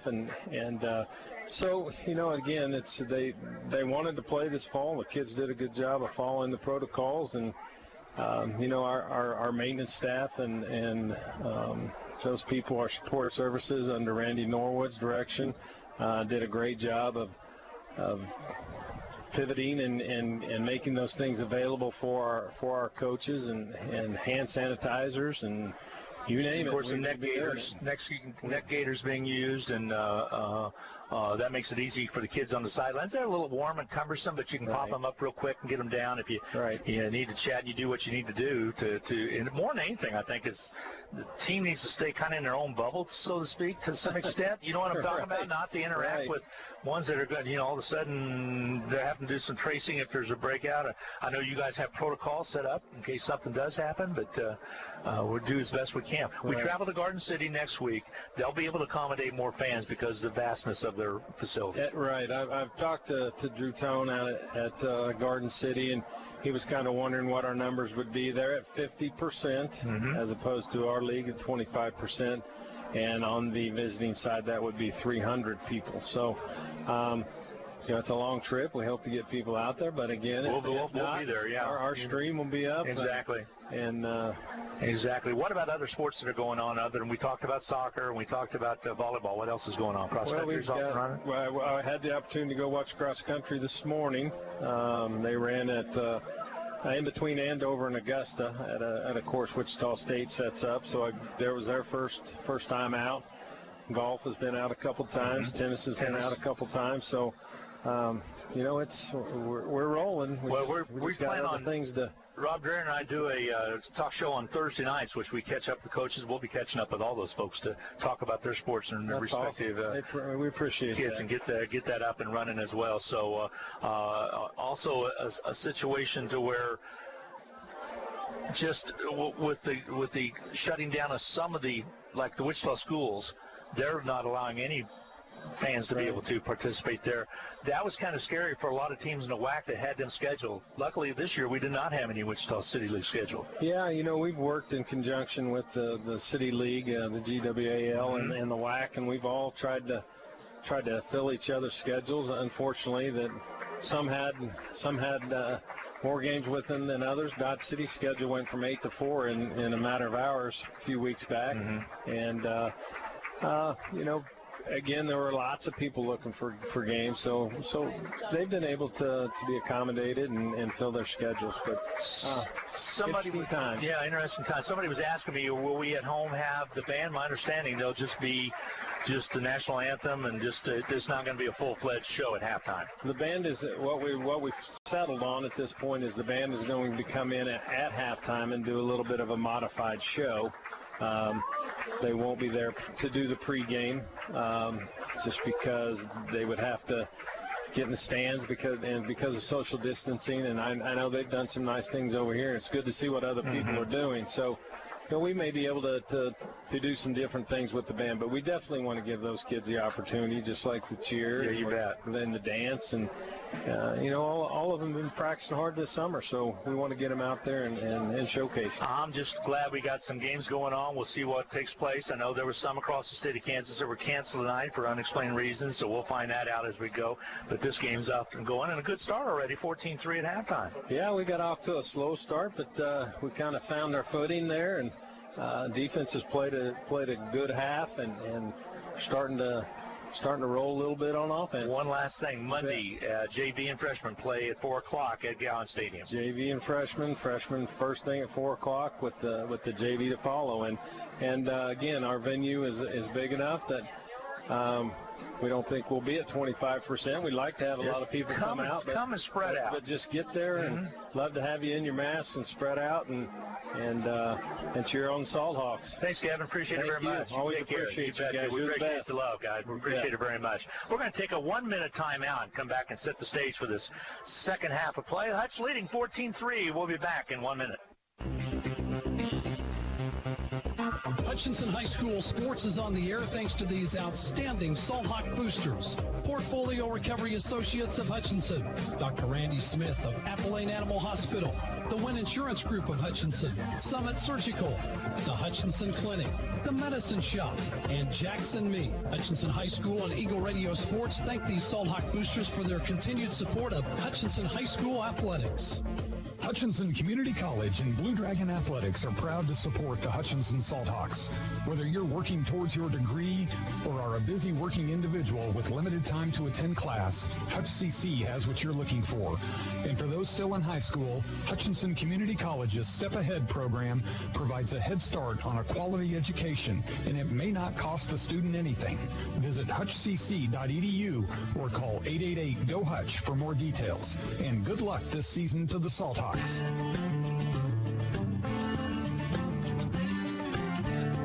Welcome back to Valley Center. We're about set to get underway. Coach Knack getting settled in again, and nice first half of play, 14-3. Salthawks took a little bit of a bullet with that long drive by Valley Center before Valley Center connected on a 24-yard field goal by Sharp, but then turned right around. Thompson with some great running, 18-yard TD run from around the outside. We're at 6:56 to go in the first quarter. Took the lead at 7-3 there with the successful point after, and then you turn around and McEwen with a burst of speed around that left side, a 6-yard TD run with 27 seconds remaining to make it 13-3, and then the Boo extra point made it 14-3, and that's where we are. Take a little while. Doesn't he bring a saddle for you to get up in these chairs anymore? To give you a little. You're supposed to keep boost that up, secret. Boost up in the chair there. Glenn, that's supposed to be your secret that I'm so old I have a hard time climbing up into the chair. I thought he was doing the equestrian thing like he used to do at K-State years Emporia years ago. This chair seemed like a bucking horse at my advanced age. Your assessment of the first half of play, Dan Nacarado? Well, what I'm most impressed by is the way the Salthawk offense, after having virtually no time on the field in the first quarter, they came out, ran 2 plays, fumbled the ball away. I was very impressed with the way that Hutchinson defense kept Valley Center out of the end zone. They kept them out of the end zone on that long first quarter drive that started on their own 14-yard line, and they had to settle for a field goal. And then Hutchinson's first possession of the game, they fumbled the ball on second down in their own territory, but that Salthawk defense was up to the challenge, and they kept Valley Center to a 3-and-out, got the offense back onto the field, and from that point forward, the offense started clicking. Miles Thompson actually completed 3 passes also. Let's not lose that in the mix of things. Exactly. He was 3 of 5 for 28 yards. And that's a nice element to add to this Hutchinson offense in 2020. I think I was most impressed with the run he made midway through that second quarter of play that took it from the 36 down to the 46-yard line or so. Breaking tackles. It was a busted play to start off with, but his power and legs took him down there. That was the most impressive run for me. It was a big play, and the 18-yard touchdown run was pretty impressive also, where he had the option to pitch it or keep it. He turned it upfield, kept it himself, and got it all the way to the end zone. You know, we haven't talked much about Coach Mike Vernon yet tonight. Congratulations belated to Coach Vernon and his wife Renee. They have a daughter now. Yep, new little daughter Hannah. Daughter Hannah was born May 21st. Titus, their son, was born May 27th, 2015. So the family is growing. And Coach Vernon's record all time as a head coach, 33-33. So if he can come away with a win tonight for Hutchinson, he'll be 34-33, and hopefully just keep rolling on that win column. I mean, good opportunity to be able to do that right now. Up 14-3 at intermission. You never know what's going to happen, but I was impressed with how they moved the football once they got going. That's right. And again, Hutchinson did outgain Valley Center 154 yards to 89 yards in that first half, even though Valley Center kept the ball for 10 minutes, 10 seconds in the first quarter. Couple scores to pass on to you. Inman and Trinity Catholic tied up in a good one. 14-14 now. Inman and Trinity Catholic all locked up. Lawrence High on top of Shawnee High, 39-0. And also Campus on top of Salina Central, 18-13. These are all late second quarter scores. Kinsley 42, Sacred Heart 6 as well. And the most surprising one, thanks to Matt Cole for sharing it with us, Mill Valley 35, Derby 7. Wow. At halftime. Putting a spanking on Derby. Here's the kick, and it's going to be taken all the way back to Hutchinson across the 30 up to about the 34-yard line. Just about breaking loose right there. Peterson on the return. Peterson brings some speed, and he's got excellent eye-hand coordination, pretty good football savvy. He's a good wide receiver and a good return man as well. Had a text that said, when's the last time we completed 3 passes and a half? Have to go back a ways to our team or the other team. That person will still be incognito, should I say, but he's tall and has a significant position at Hutchinson High School. All right, here we go. Thompson, the quarterback. The turn to give up the middle. Barlow rolling his way up to about the 38-yard line. Nice pickup of about 5 on the play. You can just say Barlow 5 yards in a cloud of dust, wouldn't you? I like the body language of the entire Salthawk sideline. You can tell this is a team hungry for a first game victory to start the 2020 season. Our scoreboard says halftime. It's actually third quarter. It's the start of the third quarter play.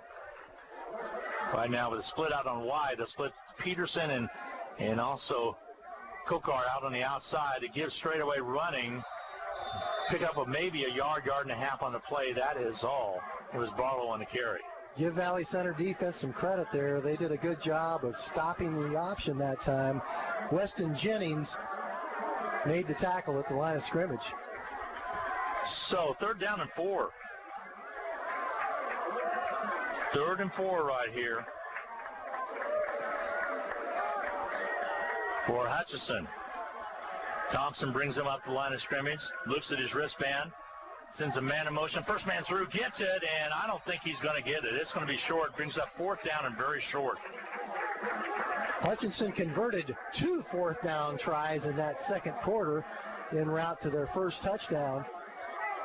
Looks like Coach Vernon wants to go for it. And Miles Thompson looked over to the sideline, told Coach Vernon, let's go for it. So Miles Thompson wants it. Yep. So Thompson probably might take it himself. That way you don't run the risk of handing off, and also you do run the risk of injury. Thompson looks right, looks at his wristband, checks off. Peterson out wide on the right side. Give to the first man through. Enough for the first down and more. About a yard and a half more. Forward progress stopped at about the 45. McEwen got most of that on his own with gold jerseys of Valley Center Hornets draped around him. He kept those feet churning. Made sure he picked up the first down. So 9:56 to go in this third quarter play. Hutchinson leading at 14-3, and Hutch on the drive right now. Hutch did defer to the second half on the opening kickoff. And yes, Valley Center got 3 out of it. Right now, though, the edge for Hutchinson 14-3. Thompson keeps it himself. Rolls forward to about the 50-yard line. On that carry, Dan, a little nervous because he's keeping the football out there. Kind of tough to tuck away right there, but you got to be careful on that. That's something that he's going to have to learn to take care of. His arms are so long, it's a little bit more noticeable when you're 6'7" and you don't have the ball tucked up on your chest. But it was another good read by Miles Thompson. Again, he's taking a look at a defensive lineman to decide whether to hand it off or keep it, and he has to make a split-second decision. He's making good ones. All right, Barlow lined up. Check that. That's a new face in there. That's going to be McEwen with the ball across and busts across the 40 all the way down to the 36-yard line. Just working his way down. Quick opener on that right side. Alec McEwen, a one-man wrecking crew over there. He's one of the captains, Jack Hopper, Miles Thompson, Alec McEwen. David Waymeyer and Jonathan Fan, captains of this Salthawk football team. Said his knee hit at the 38, so they'll mark it there. 30 seniors on this Hutchinson squad, just 15 seniors on Valley Center's football team. Probably more excited about those freshmen from last year than now sophomores and those 8th graders that moved up. Thompson gives it away straight away, running again, opening up is McEwen. He's down to the 20, to the 15, to the 10, 5. Touchdown McEwen from way out there. Hutchinson scores to make it 20-3. What a run by McEwen. 38 yards. Mm-hmm.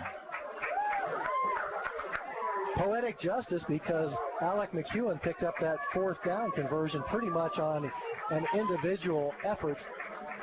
Kind of a nice thing when he gets rewarded with a touchdown. Earlier, I was going to say the long snapper on these extra points, Andrew Schweigert. The holder is Kinzer Newquist. Kicker is Carter Booth. McEwen with his second touchdown of the night. The hold, the kick. Carter Booth's kick is up, and it is good. 21-3. Hutchinson on top with 8:24 to remain to go in this third quarter of play. We'll be back with more from Valley Center for the Hutch kickoff right after this 1-minute timeout. Welcome to the Hutchinson Medicine Shop. With the emergence of big business, not only in pharmacy, but all industries, the Medicine Shop is proud to be a thriving local business in Hutchinson. We're so thankful to our customers in Hutchinson, Reno County, and Central Kansas for your support. In turn, we're proud to be a major sponsor of the Hutch High Salthawks, as well as other area high schools, the Blue Dragons, Chiefs, Royals, Jayhawks, and Wildcats. You support us, and the Hutchinson Medicine Shop supports local sports. Get the latest news, weather, and sports in one place. HutchPost.com. It's your one-stop news source powered by Eagle Radio. Plus, play fun contests. Save with big deals of Central Kansas. Get the latest ag news, daily obituaries. Keep tabs on your favorite sports teams, including the Salthawks and Blue Dragons. And be sure to sign up for the Hutch Post Morning News in your inbox. 24 hours a day, get news when you want it at HutchPost.com. Well, just like that, McEwen is the bolt of lightning, scores from 38 yards out on a TD. His second of the night. Short kick taken at the 15 by Valley Center. Up the middle, room to run up to about the 40, and just short of the 40-yard line. Nice return by the Hornets. Cade Wilson on that return. And he'll set up shop. Pretty good field position for Valley Center. I think they're going to mark it at about the 38-yard line. Nolan Cunningham getting the start in the secondary tonight for Hutchinson. Number 19, he's got the coverage on the wide out to the wide side of the field. All right, down under center. Again, a give on the left side. That's Kaufman, and he gets maybe a pickup of 2, up to about, they're going to give him a little forward progress up to about the 41-yard line. Gang tackling by that Salthawk defense. Love it when you tell each other, meet me at the ball.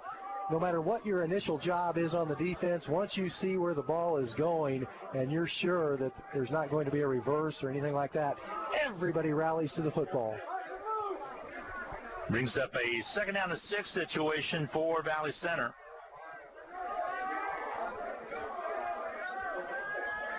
The turn, the gives to the right side, little room to run across the 45, leans forward to about the 47-yard line. So really close for the first down. They might be enough for them to be able, they'll give it to him. I was going to say they're going to measure, but they're going to give it to him. 1st and 10, Valley Center.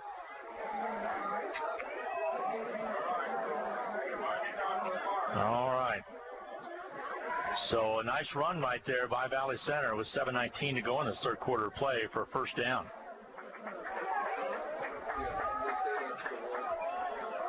Again, McEwen's run with not much time remaining to go in that, actually in this third quarter play. 8:24. Turn right side and just pounding it forward across the 50 to about the 46-yard line is where they're going to mark this one. Valley Center's offense pretty much controlled the entire first quarter. Then Hutchinson really came storming back in the second quarter, led at 14-3 at half, took the opening kickoff, and scored with 8:24 to go in the third quarter. Alec McEwen, 38-yard scamper. All right, they'll break huddle. 6:29 to go in this third quarter. 2nd and 5 for Valley Center. Turning a big stick in the backfield and throwing it for a huge loss back there. David Waymeyer. That's a slobber knocker if you ever want to see one. David Waymeyer, questionable about whether he was going to be able to play or not tonight.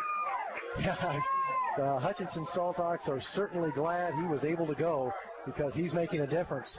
Tackle for loss. So it'll bring up a 3rd down and 9 facing the Hornets of Valley Center. David Waymeyer, one of those Salthawks seniors that got some postseason recognition after the 2019 campaign, and he's getting off to a great start for 2020. So 3rd down and 9. Big play here for the Hornets. Back to pass. Harden.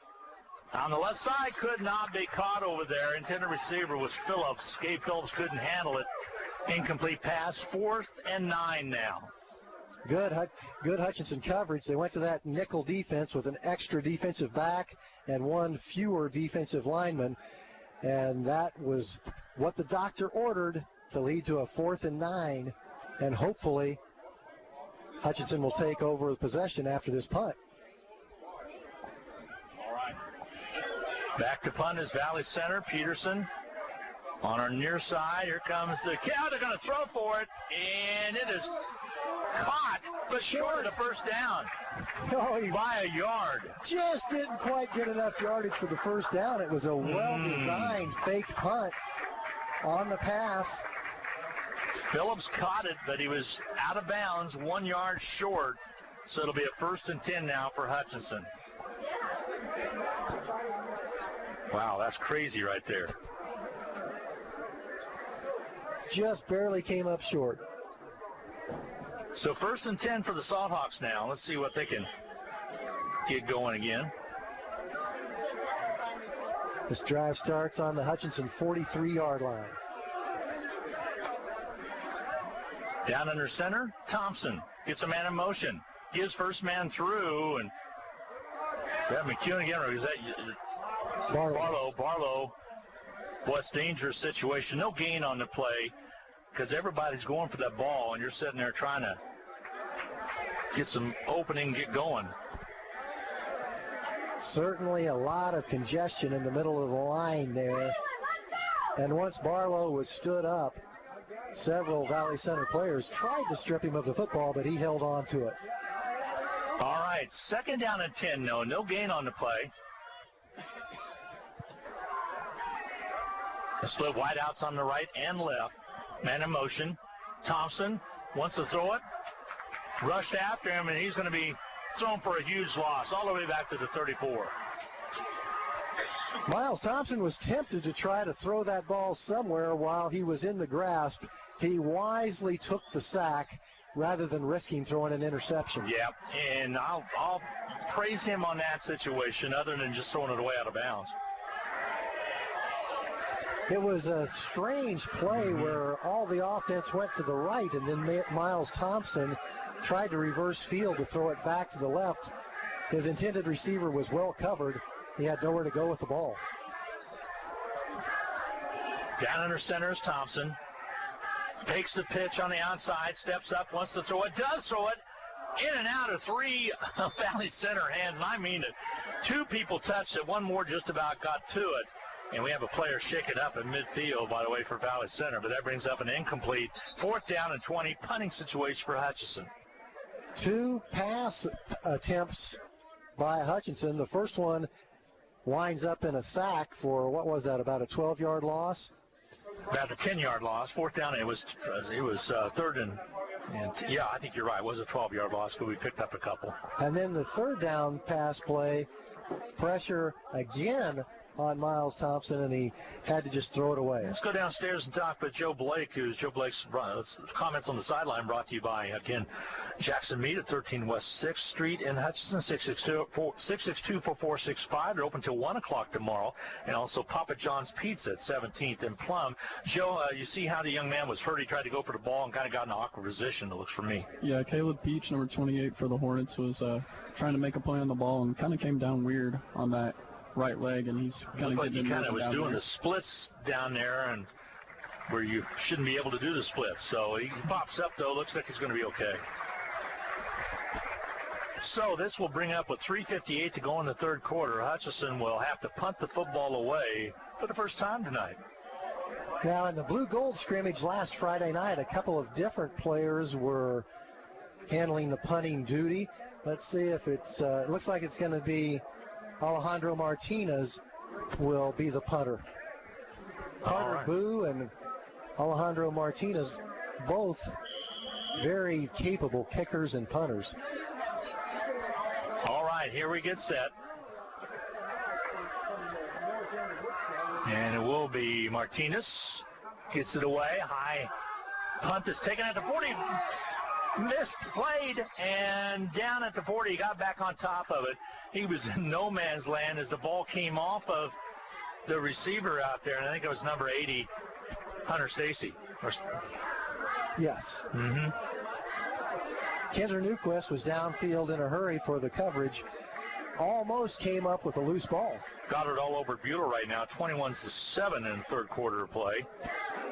That's a little bit of a surprise. Mack putting it on Salina South, but not by a lot, 20-12 early on in the third quarter of play.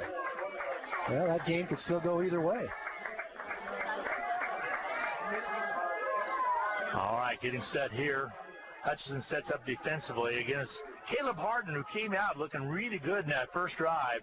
Hands the ball off to Kaufman on the outside. Can't find a seam, and he's thrown for a loss, couple-yard loss. He tried to turn the corner, spun around out there, Knack, and just couldn't get back to the 40-41-yard line, original line of scrimmage, second down at 11. He tried to bounce it outside, but that Salthawk defense has good team speed with lots of seniors on the field. Jack Hover and David Waymeyer made sure that he had nowhere to go. How was your summer? Good to get back in the classroom this August? Well, you know, every day's a holiday in my world. It is. Yes, we're very happy to be in. We finished about 4 weeks of classes now at Hutchinson Community College. Glad to do it. All right, down under center is Harder. Gives to the first man through, pick up of a couple yards back to the original line of scrimmage. Mark it right at the 41, I believe. Third down and 9 is what they're going to call it.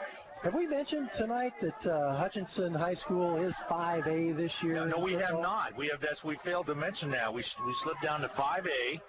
Basically, and Mike and I talked about this on Thursday night on Reno County Coaches Show and more. They're just as good as teams in 5A. Absolutely. The only thing you do get away from Derby, but you get Randy Dryling's team then in 5A and Mill Valley and a couple others. Back to pass quickly is Harder. Steps across, throws the football, incomplete pass. Intended receiver there on the far side at about the 45. That's Phillips. Yeah, I would say through the years, Hutchinson has bounced back and forth from 5A and 6A. It's just as tough. And it's really not because of a loss of enrollment at Hutchinson. It's just that as other schools grow, sometimes you drop down a class. I think there is a difference between 5A and dropping down to 4A, and then certainly from 4 to 3. I think there's a big difference there, but not so much up to 6 Yeah, and 5. I would say at the 5A and 6A level, there's pretty much just as much tough competition. All right, back to punt now. 4th down and 9. They're going to have to punt the football away. So both teams trading punts here in the third quarter. He got a boomer all the way back. It's going to hit the 10 and be taken there by Kukar. And there's a flag on the play, more than likely a block from behind by Hutchison. It's out of bounds at the 25-yard line. I saw the flag fly where you normally get that. The flag is sitting at the 9-yard line, so this one's going to come way back. But again, Hutchinson has the style of offense that they can produce backed up against their own end zone. They can run the ball, and they can run their offense and churn out yards. 21-3 is your score. Hutch on top. 2:14 to go in this third period of play. And again, McEwen with 2 touchdowns tonight. The first one coming at the second quarter with 27 seconds remaining. Hutchison's going to huddle back up in the end zone. They're going to have the ball on the 4-yard line, Mac. Just that much more field to turn up more offensive staff. On the morning show, we talk about your optimism sometimes. Mr. Positive is what you're known as. Salthawks are going to go on a long drive. Mr. Sunshine, no doubt about it. I love people with positive attitudes, and you have one of the biggest that I've ever met. Here we go. Thompson, the quarterback. The pitch on the outside. Whistle stops play. As Kokar was getting ready to put a move on. Let's see what. Called a timeout. Oh, he did. Called a timeout right before that. We'll get a break in as well. Timeout on the field with 2:12 to go. Thank you, Joe. Hutchinson leading 21-3. Coach Knack and Sarah and Joe and I'll be back right after this 30-second timeout. It's time to finish your taxes. Whether we filed your extension or not, bring your tax information to H&R Block and let our tax professionals ensure you get every deduction and credit you deserve. And our offices in Hutchinson, Lyons, and Ellsworth are open to assist you. Don't wait to file your tax return and risk penalties for missing the deadline. Make an appointment now and put our expertise to work for you.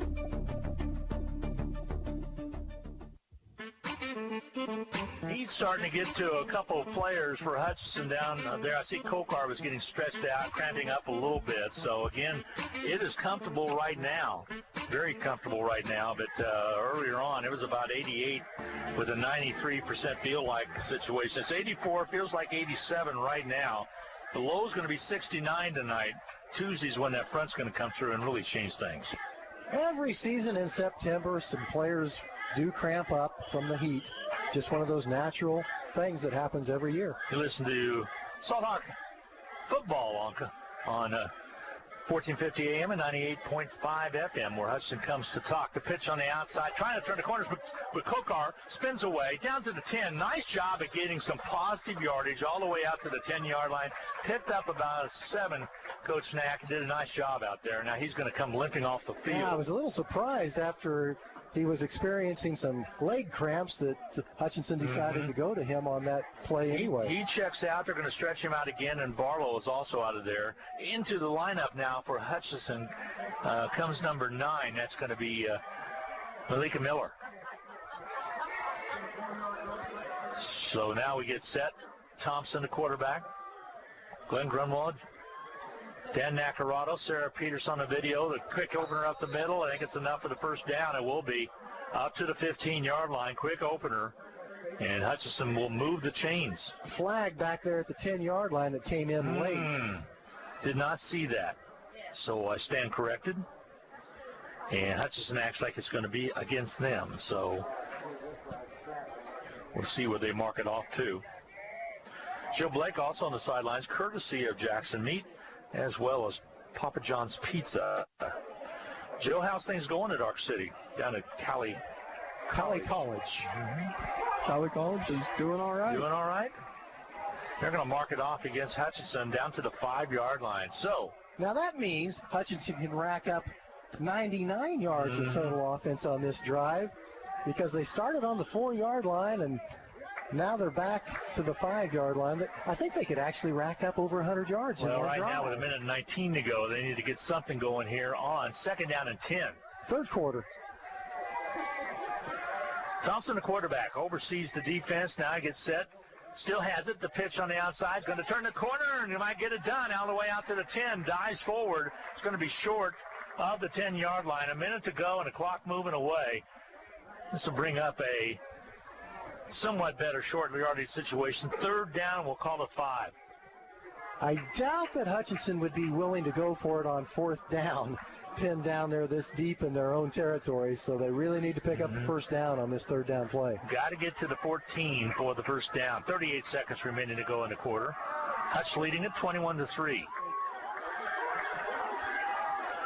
Again, Salthawk football on KWVW as well as on HutchPost.com.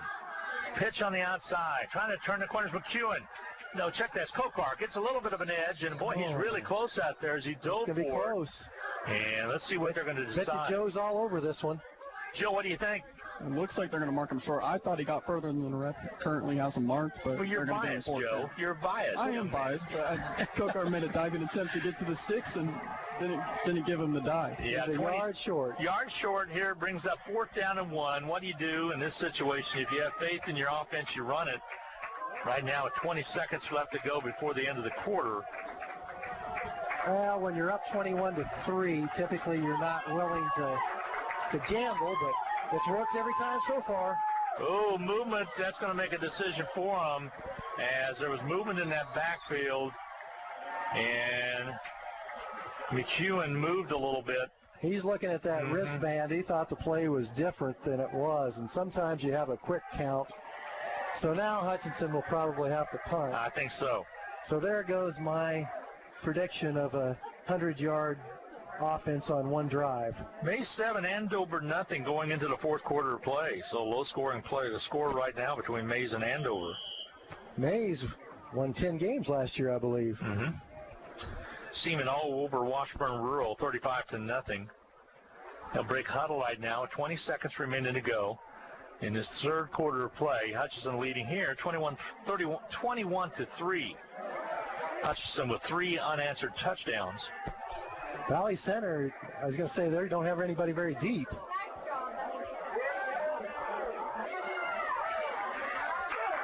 And punt away up to about the 30-yard line. So that would be Hutchinson's 30-yard line. So Valley Center with great field position here with 11 seconds to go in quarter 3. So let's see what Hutchinson does defensively if they pick it up here a little bit. They're going to mark it right at the 30. So Valley Center in great position here with 11 seconds remaining to go in the quarter as after the exchange with the punt. So far, Hutchinson, that defense has been able to hold Valley Center out of the end zone. Let's see if they can come up big again. Again, as we last knew, Manhattan was on top of Garden City. Garden City's the opponent for Hutch next week out in Garden City. Back to pass is Harder to his left side. Throws it as a receiver open, incomplete pass. Phillips was there. Really risky play defensively for the Salthawks, but overthrown. I thought he was going through the up man, short up man, but he elected to go long. Phillips had to play there, but was not able to make the plays. Harden definitely went to the proper receiver who was wide open, just overthrew him a little bit. Harder kid's a good quarterback. He's a senior. He threw 8 touchdown passes last season and threw for 1,200 yards. He can throw it. He's a pretty good player. High formation set now for Valley Center. They'll send them wideouts on the left and right. Tight end is Phillips, and they went to him a lot tonight. It's a quick opener up the middle, pick up a 4. Brings up a 3rd down and 6 situation, and that'll move us to the 4th quarter play as the 3rd quarter comes to an end.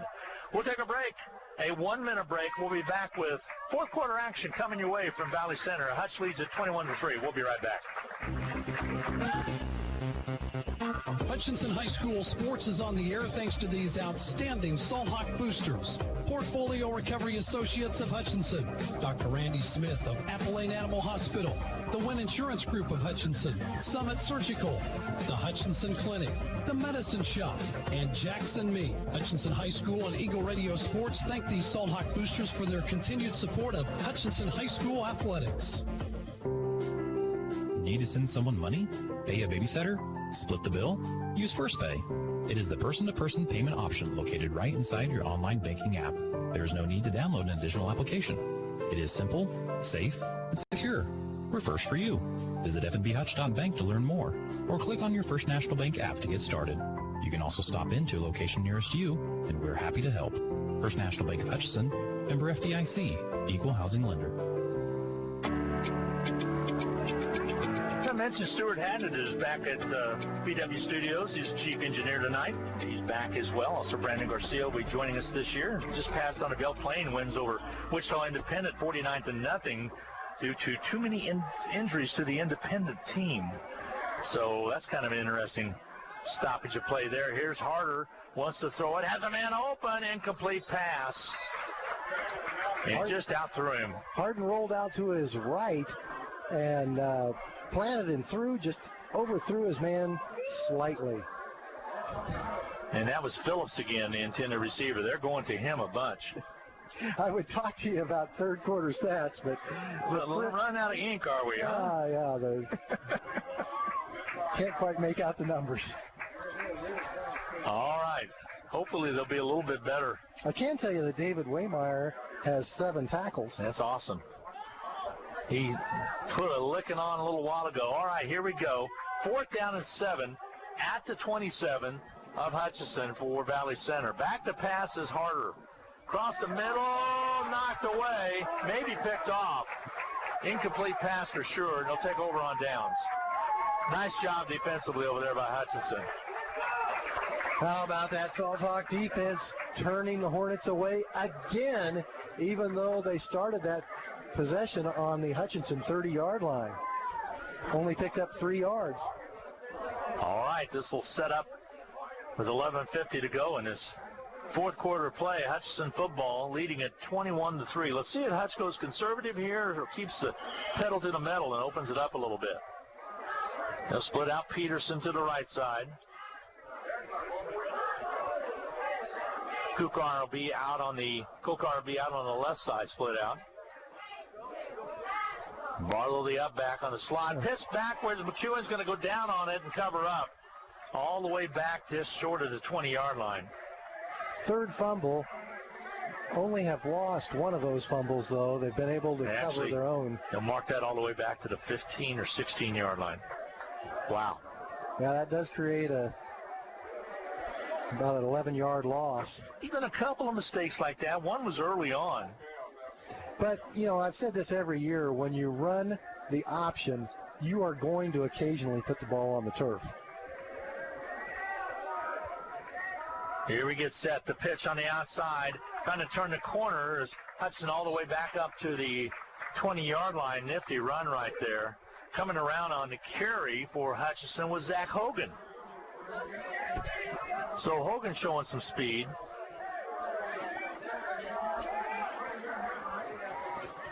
Anthony Blackwell back there as well. So this will be 3rd down and 15 now for Hutch. 10:43, milking a little clock down. Play clock at 15, leading 21-3. In pretty good shape to get their first victory of the year. Thompson under center, wants to throw it, going across his body. Now he steps up, and he's going to be corralled and thrown for a loss. He was trying to get rid of it, and the smart thing to do is tuck it and eat it, and that's what he ended up doing. That's where the Hutchinson sideline would like to have seen the officials blow the whistle a little bit sooner once Miles Thompson got wrapped up.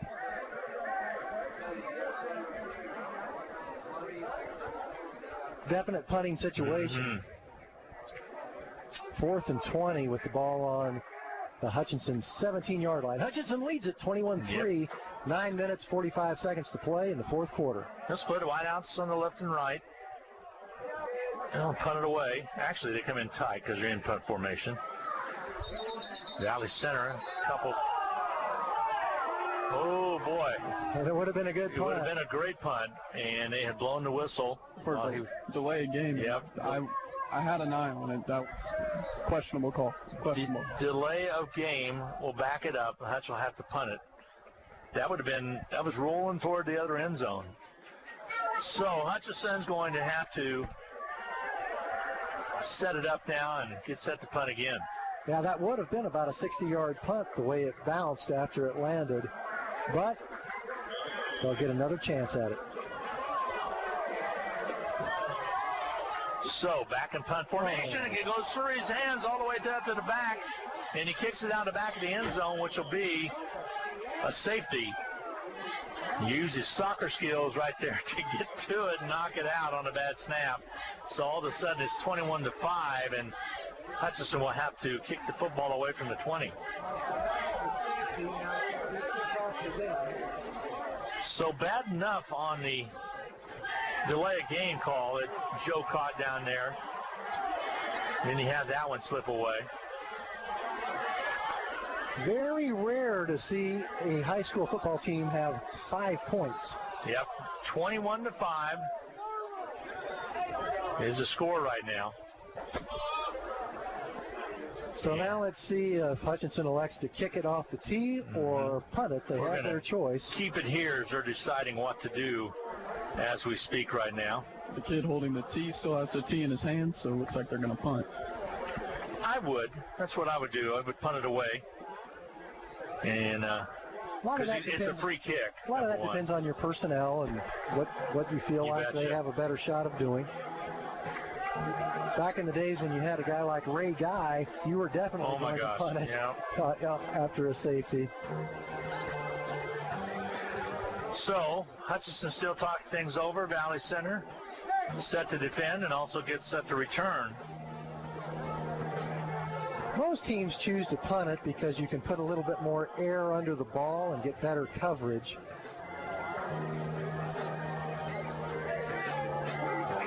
So Hutchinson will kick it away. Of course, he's going to put it on the tee. He's going to put it on the tee, so. There you go. Both kickers for Hutchinson, left kick with the left foot.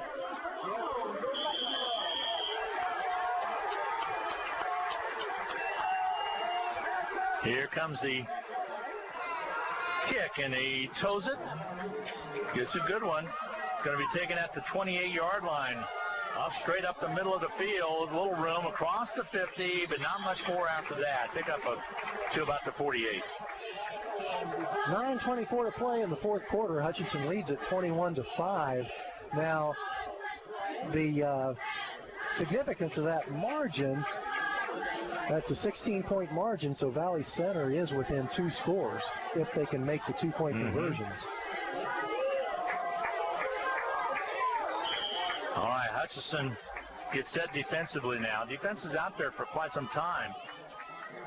Harder, the quarterback for Valley Center, to pitch on the right side, and Kaufman's going to try to turn the corner. He does on the far side. Takes a pretty good lick at about the 40 and picked up close to 9 yards. They'll mark it right at the 40. At least second down and about a yard and a half to go.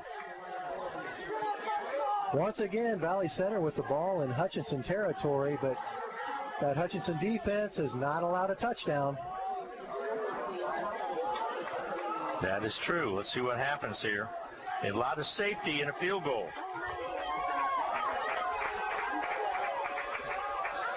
I formation. Let's set up in that I. Back to pass. Hard across the middle. Pass is dropped. Boy, he had his receiver out there, and that was Stacy Hunter, and just in and out of his hands. Wide open on the slant. Just didn't connect. But yet, I like this quarterback, Caleb Harden. He's a good one. Now, waiting in the wings is a freshman, Hank Waylu, who is Ron and Ann Sellers' grandson over here at Valley Center. That is Abby Waylu's son. Fine young man. John and Sam Sellers' nephew. All right, Hutchinson trying to hunker down defensively. 9:15 to go in the ball game to give to Hoffman. Kaufman gets across the 40 to the 41. I think he's got the first down. Hank Waylu, the only freshman suited up for the varsity game tonight for the Valley Center Hornets. Hutchinson did not suit up any freshmen for tonight's game, but Hutchinson has a pretty full pipeline right now. 111 players out for football at Hutchinson High School this year. Good to see. That's counting the freshmen. Valley Center huddling up. Now they break the huddle. They'll have a wide out on the right, wide out on the left. I formation set for Harder.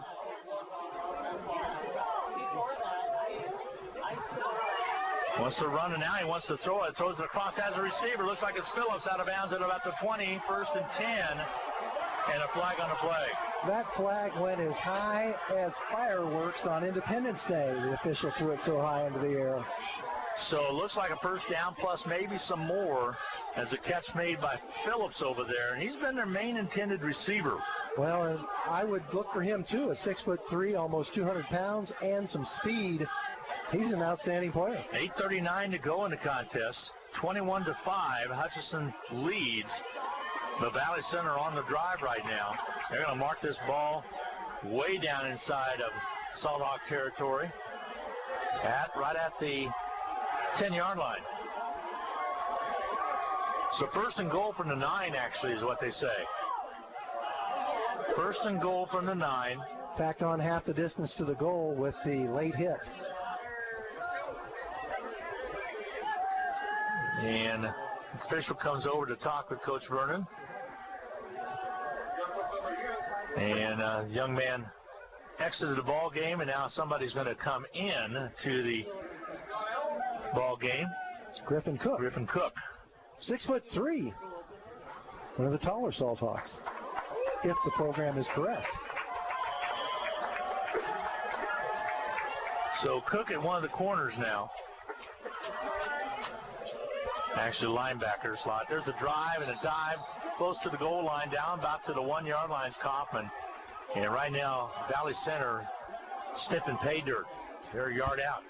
I think the reason the official came over to talk to Coach Vernon is I think he wanted some clarification as to whether there was a player ejected or not on that late hit. So now we have a 2nd down and 2. Second to go from the 2. Touchdown Kaufman from 2 yards out. Comes at the 8-10 mark of the ball game's 4th quarter. First touchdown of the game scored by Valley Center. Hutchinson has 3 touchdowns to their credit. Hutchinson leads at 21-11, pending the extra point attempt. Nice run by Cameron Kaufman. This is the big play right here, if they can get it within 1 possession or not. Yeah, good point. How many yards was that? That was a 2-yard run. 2 yards. Second down and 2. So we would expect Valley Center to go for the 2-point conversion, try to get it to within 1 more touchdown and a 2-point, try to tie it up. 8-10 in the 4th. 21-11. Left side, catch is made. Wide open for the 2-point conversion. And Phillips makes the catch. So it's 21 now to 13. 8 minutes, 10 seconds to play in the 4th quarter. Phillips has killed Hutchinson tonight, catching passes. And all of a sudden here in the 4th, 21-13 is your score. We'll take a 30-second timeout. Be back for the Valley Center kickoff right after this. It's football season, when the weather is warm one day and cold the next. Stay ahead of cold and flu season by drinking plenty of liquids, getting enough rest, and keeping your hands sanitized. Come see the friendly folks at Ashcraft Pharmacy, your locally owned Health Mart pharmacy, for over-the-counter medications to help alleviate symptoms. And if you need a prescription, we offer free mail-out, free delivery, or call ahead for our handy curbside service. Go Salthawks! From Ashcraft Pharmacy in the Hart Shopping Center, South Hutchinson, and Health Mart, caring for you and about you. But just like that, Valley Center back in this, Mac, is they were able to get the touchdown, then get the 2-point conversion. Before that, they got the 2-point safety. That's when it started unraveling a little bit, and all of a sudden it is 21-13 right now. Hutch on top of Valley Center. Have to be ready for anything here. You never know. Valley Center might onside kick.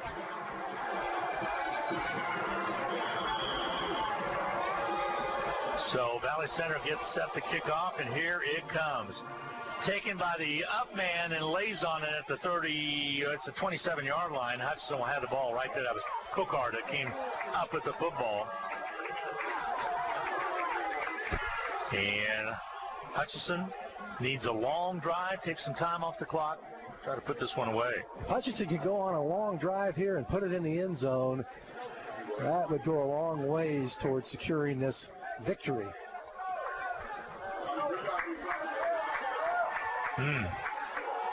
Kaufman with 8:10 to go, a 2-yard run.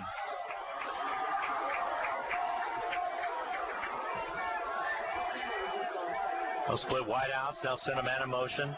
And he stops. Gets set on the slot. Gives straight up the middle. McEwen, little or nothing there. Might have been Barlow up the middle. Check that after the gets off the stack. Football is such a game of momentum, emotion, passion. And right now, Valley Center is feeling like the momentum is on their side. Hutchinson needs to pick up at least a couple of first downs here, if not a drive all the way to the end zone to switch that momentum. Hutchinson gets set, 2nd down and 8, pick up of 2 on the play. And misplay underneath, and Valley Center close to coming up with that one, but it's going to be Hutchinson ball. Valley Center's defense is fired up right now, Dan. That's right.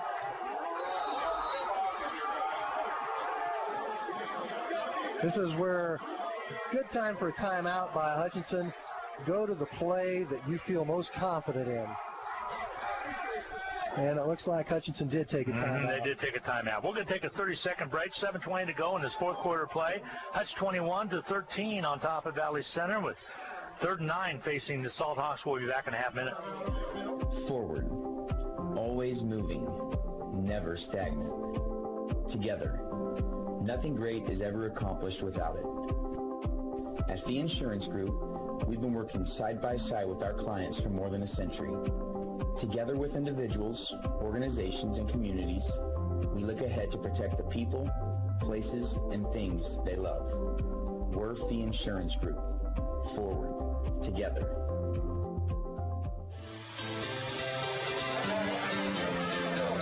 Well, Dan, simple as this. You got to control the football right now. 2 first plays right here. Hudson only able to eke out of a couple yards. It's going to be a 3rd down and 8 situation with 7:20 to go here in the fourth quarter of play. As Valley Center fired up, they're going to be going for that ball and trying to gang tackle as they possibly can. Hutch can't get too conservative. Like you said, get back to what you do best. There's a quick opener up the middle. Some room at the 40 to the 50. Barlow stretches out to the 40-yard line, and that's what you do. McEwen on the run. That is exactly what you needed. When in doubt, go to Alec McEwen.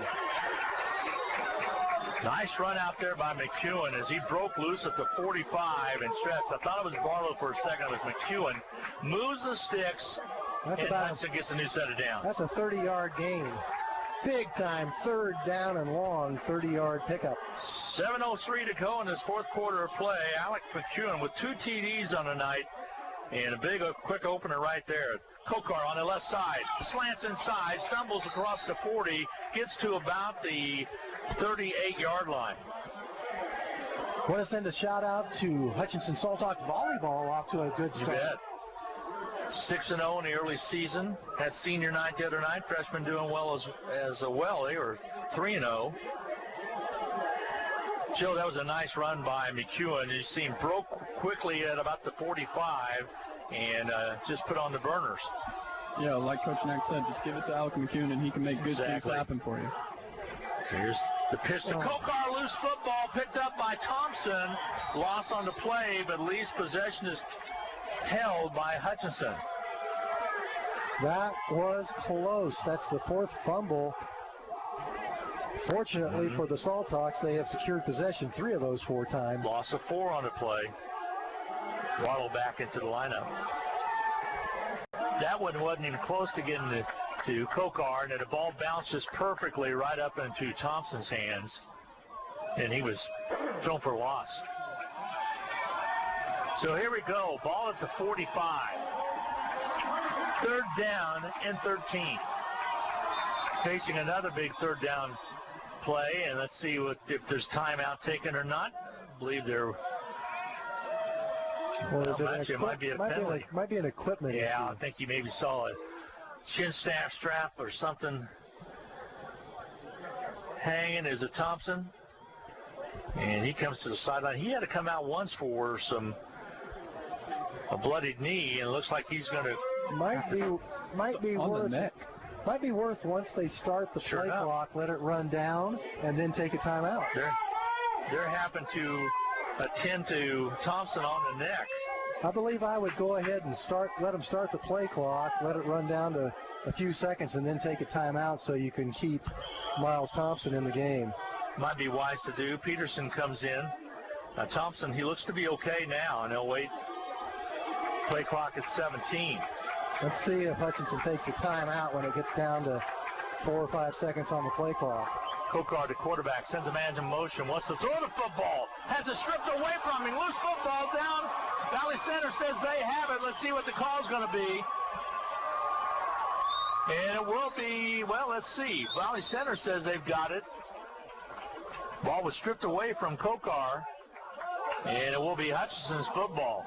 Who came up off the bottom of that pile with it? Joe, you got a good look at it? Looks like it might have been McEwen. It was. Yeah, McEwen made a great play there. Good awareness to get back on that football, and they needed that football. So McEwen got back on the football just in the nick of time. 4th down and 13. You got to punt it away. Exactly why I was kind of hoping Hutchinson would just take a timeout after time ran off the play clock and then put Miles Thompson Clock back in. moving away, 4:50 to go. It's going to be a big possession coming up for Valley Center. Here's the kick. Going to bounce at about the 27-yard line. Takes a Hutchinson bounce. Is going to go dead at about the 26-yard line. So Valley Center will have the ball 1st and 10 from the 26. Actually, what was called, Thompson was wearing illegal jewelry, and they had to take a necklace off of Thompson. They just caught that in the fourth quarter. Just now caught that in the 4th quarter. So that's why he was not in there on that set of downs. And Eagle Eye Sarah Peterson picked it up. Way to go, Sarah. Sarah could probably teach theory of football. She probably could. She's thinking about taking it. So anyway, so 1st and 10 now for Valley Center, deep in their own territory at the 25. Give across and stretches it out to about the 29-yard line. So I'm not sure what the rule is on that. Possibly Hutchinson had no choice. Yep, maybe he had to set out a play no matter what. Benjamin Warner has not touched the ball too much tonight, but stretches it up to about the 29-yard line. He'll bring up a 2nd down and 7 from the 29. Clock stays moving. It's nearing toward the 4-minute mark. The owner had a lot of carries in that first drive early in the game, and we haven't seen him touch the ball much since then. Had a catch and 2 carries. Takes the pitch, throws it across the middle, in and out of the hands of a defensive man. Hudson had a great opportunity to get to it. Nolan Cunningham could not come up with it. Nolan was in good coverage, but I got to say, Nolan was playing it right. Your team has the lead. You want to keep that receiver in front of you, and he was focused in on coming to make the tackle. The ball just grazed off the receiver's hands and came through and hit Nolan Cunningham. Boy, did it ever. Nolan Cunningham in the shoulder. Stops the clock with 3:53 to go. You listen to Salthawk football on KWBW, 1450 AM and 98.5 FM. Spot on the dial for news, weather, sports, and talk.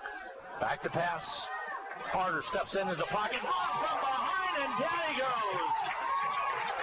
Jack Harbour. Harbour comes up and catches up with him from behind. Drops him at the 29. Brings up a 4th down and 7. And a timeout's going to be taken by Valley Center. We'll get a quick 30-second break in. 3:39 to go in the ball game. 4th and 7 for Valley Center. Hudson leads 21-13. We'll be back in 30 seconds. Hi, Kansas. Jess here at Pools Plus, and we are super bummed we won't see you at the fair this year, but we are excited that our inventory is stocked and ready for the big sale. You heard it. The No Fair Fair Sale is going on now at Pools Plus. All spas and outdoor furniture are marked down to an all-time low. All in-stock solar covers are 15% off. Get them while they last. Be sure to call the professionals at Pools Plus and schedule your pool closing before the calendar is full. The No Fair Fair Sale going on at Pools Plus, 21 East 1st in downtown Hutchinson. Oh, what a big sack right there by Harbour. Harbour just came out of that linebacker spot. He plays the Eagle linebacker. Harbour was there for the big stop then. And that's what you need at this time of the game. You need a big play from somebody. If the Salthawks can get a stop on this play, they've got a chance to run out the clock and take home a victory.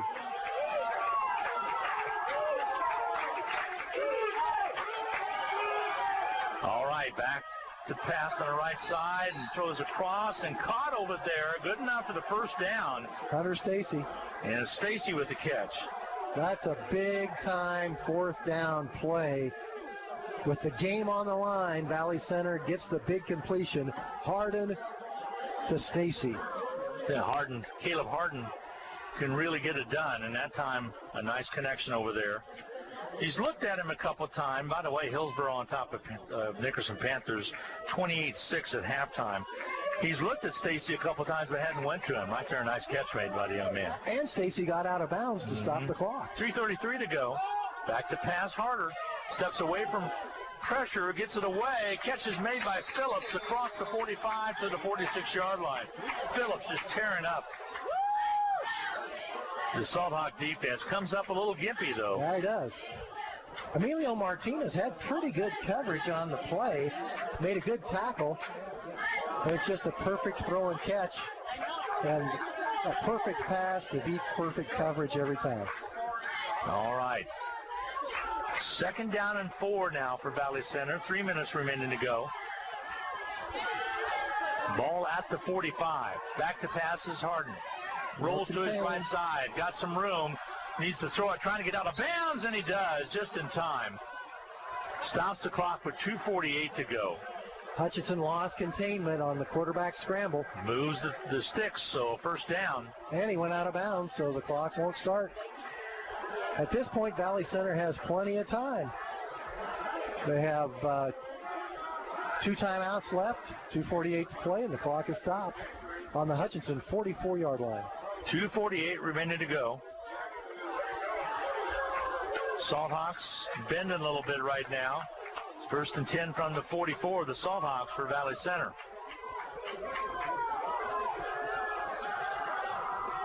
Harden, the quarterback for the Hornets.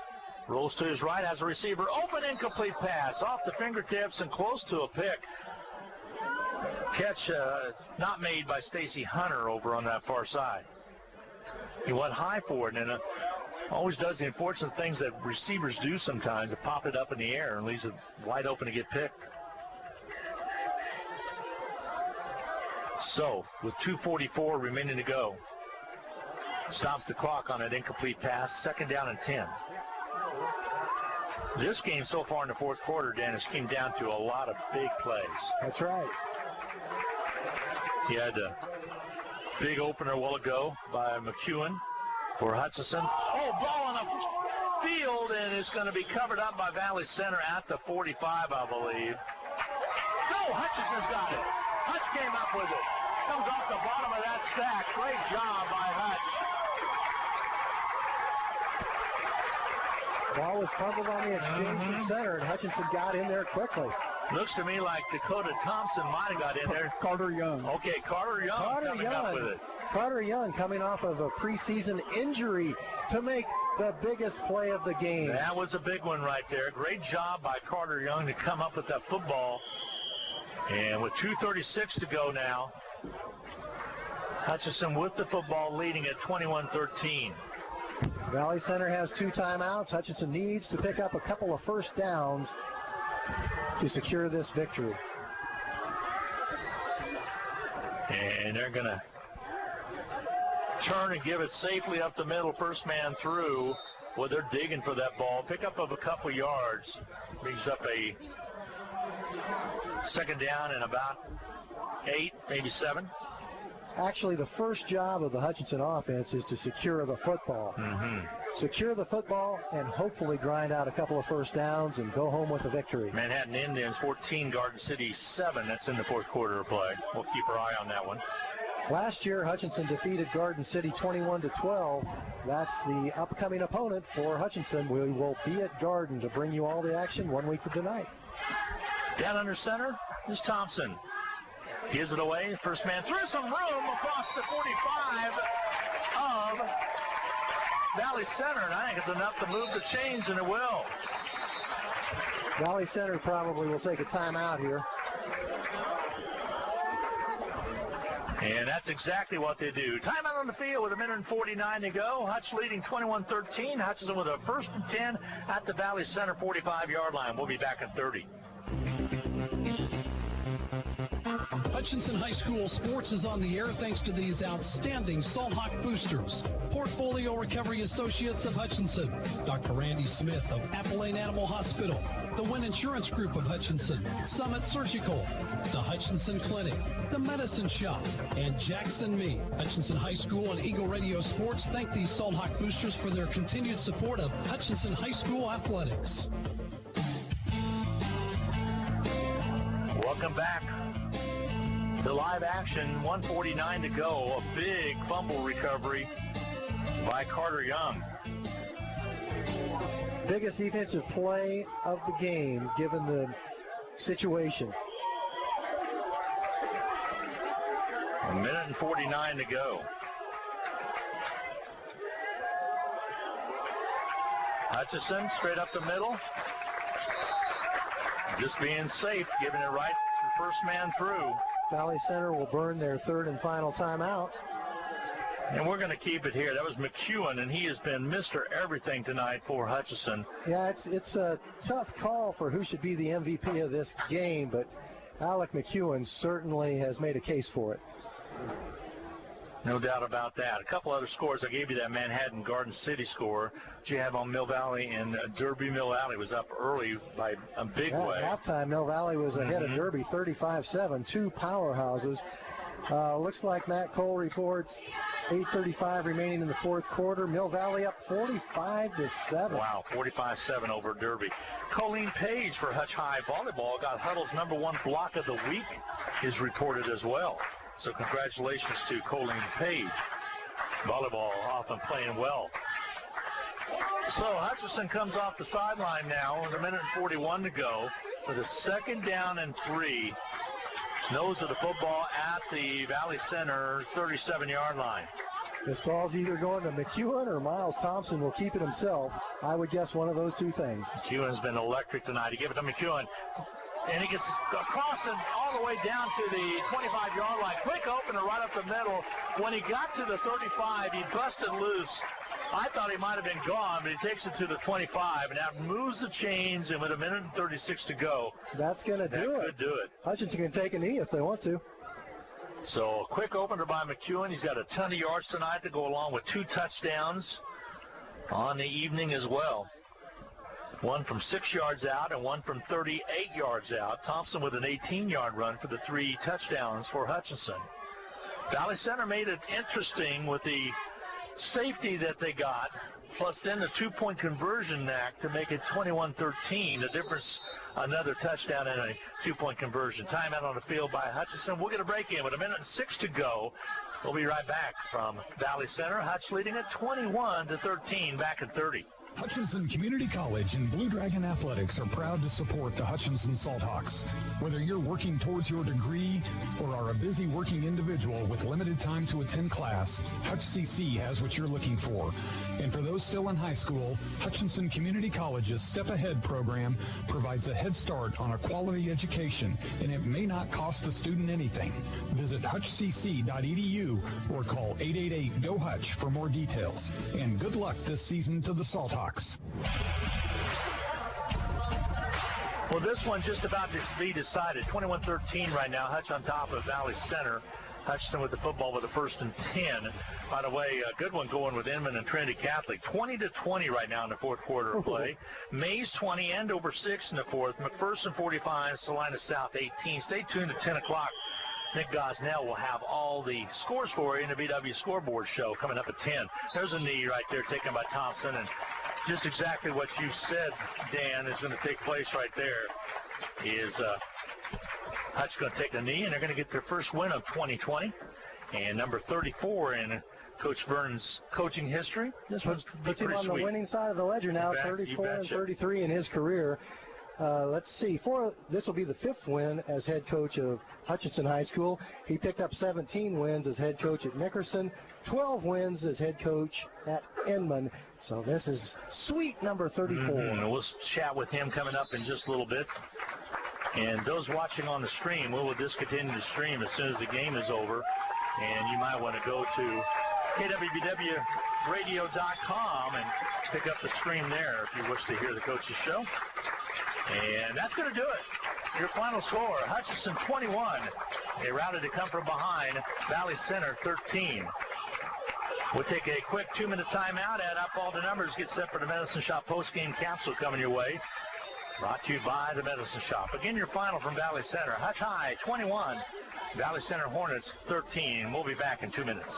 Welcome to the Hutchinson Medicine Shop. With the emergence of big business, not only in pharmacy, but all industries, the Medicine Shop is proud to be a thriving local business in Hutchinson. We're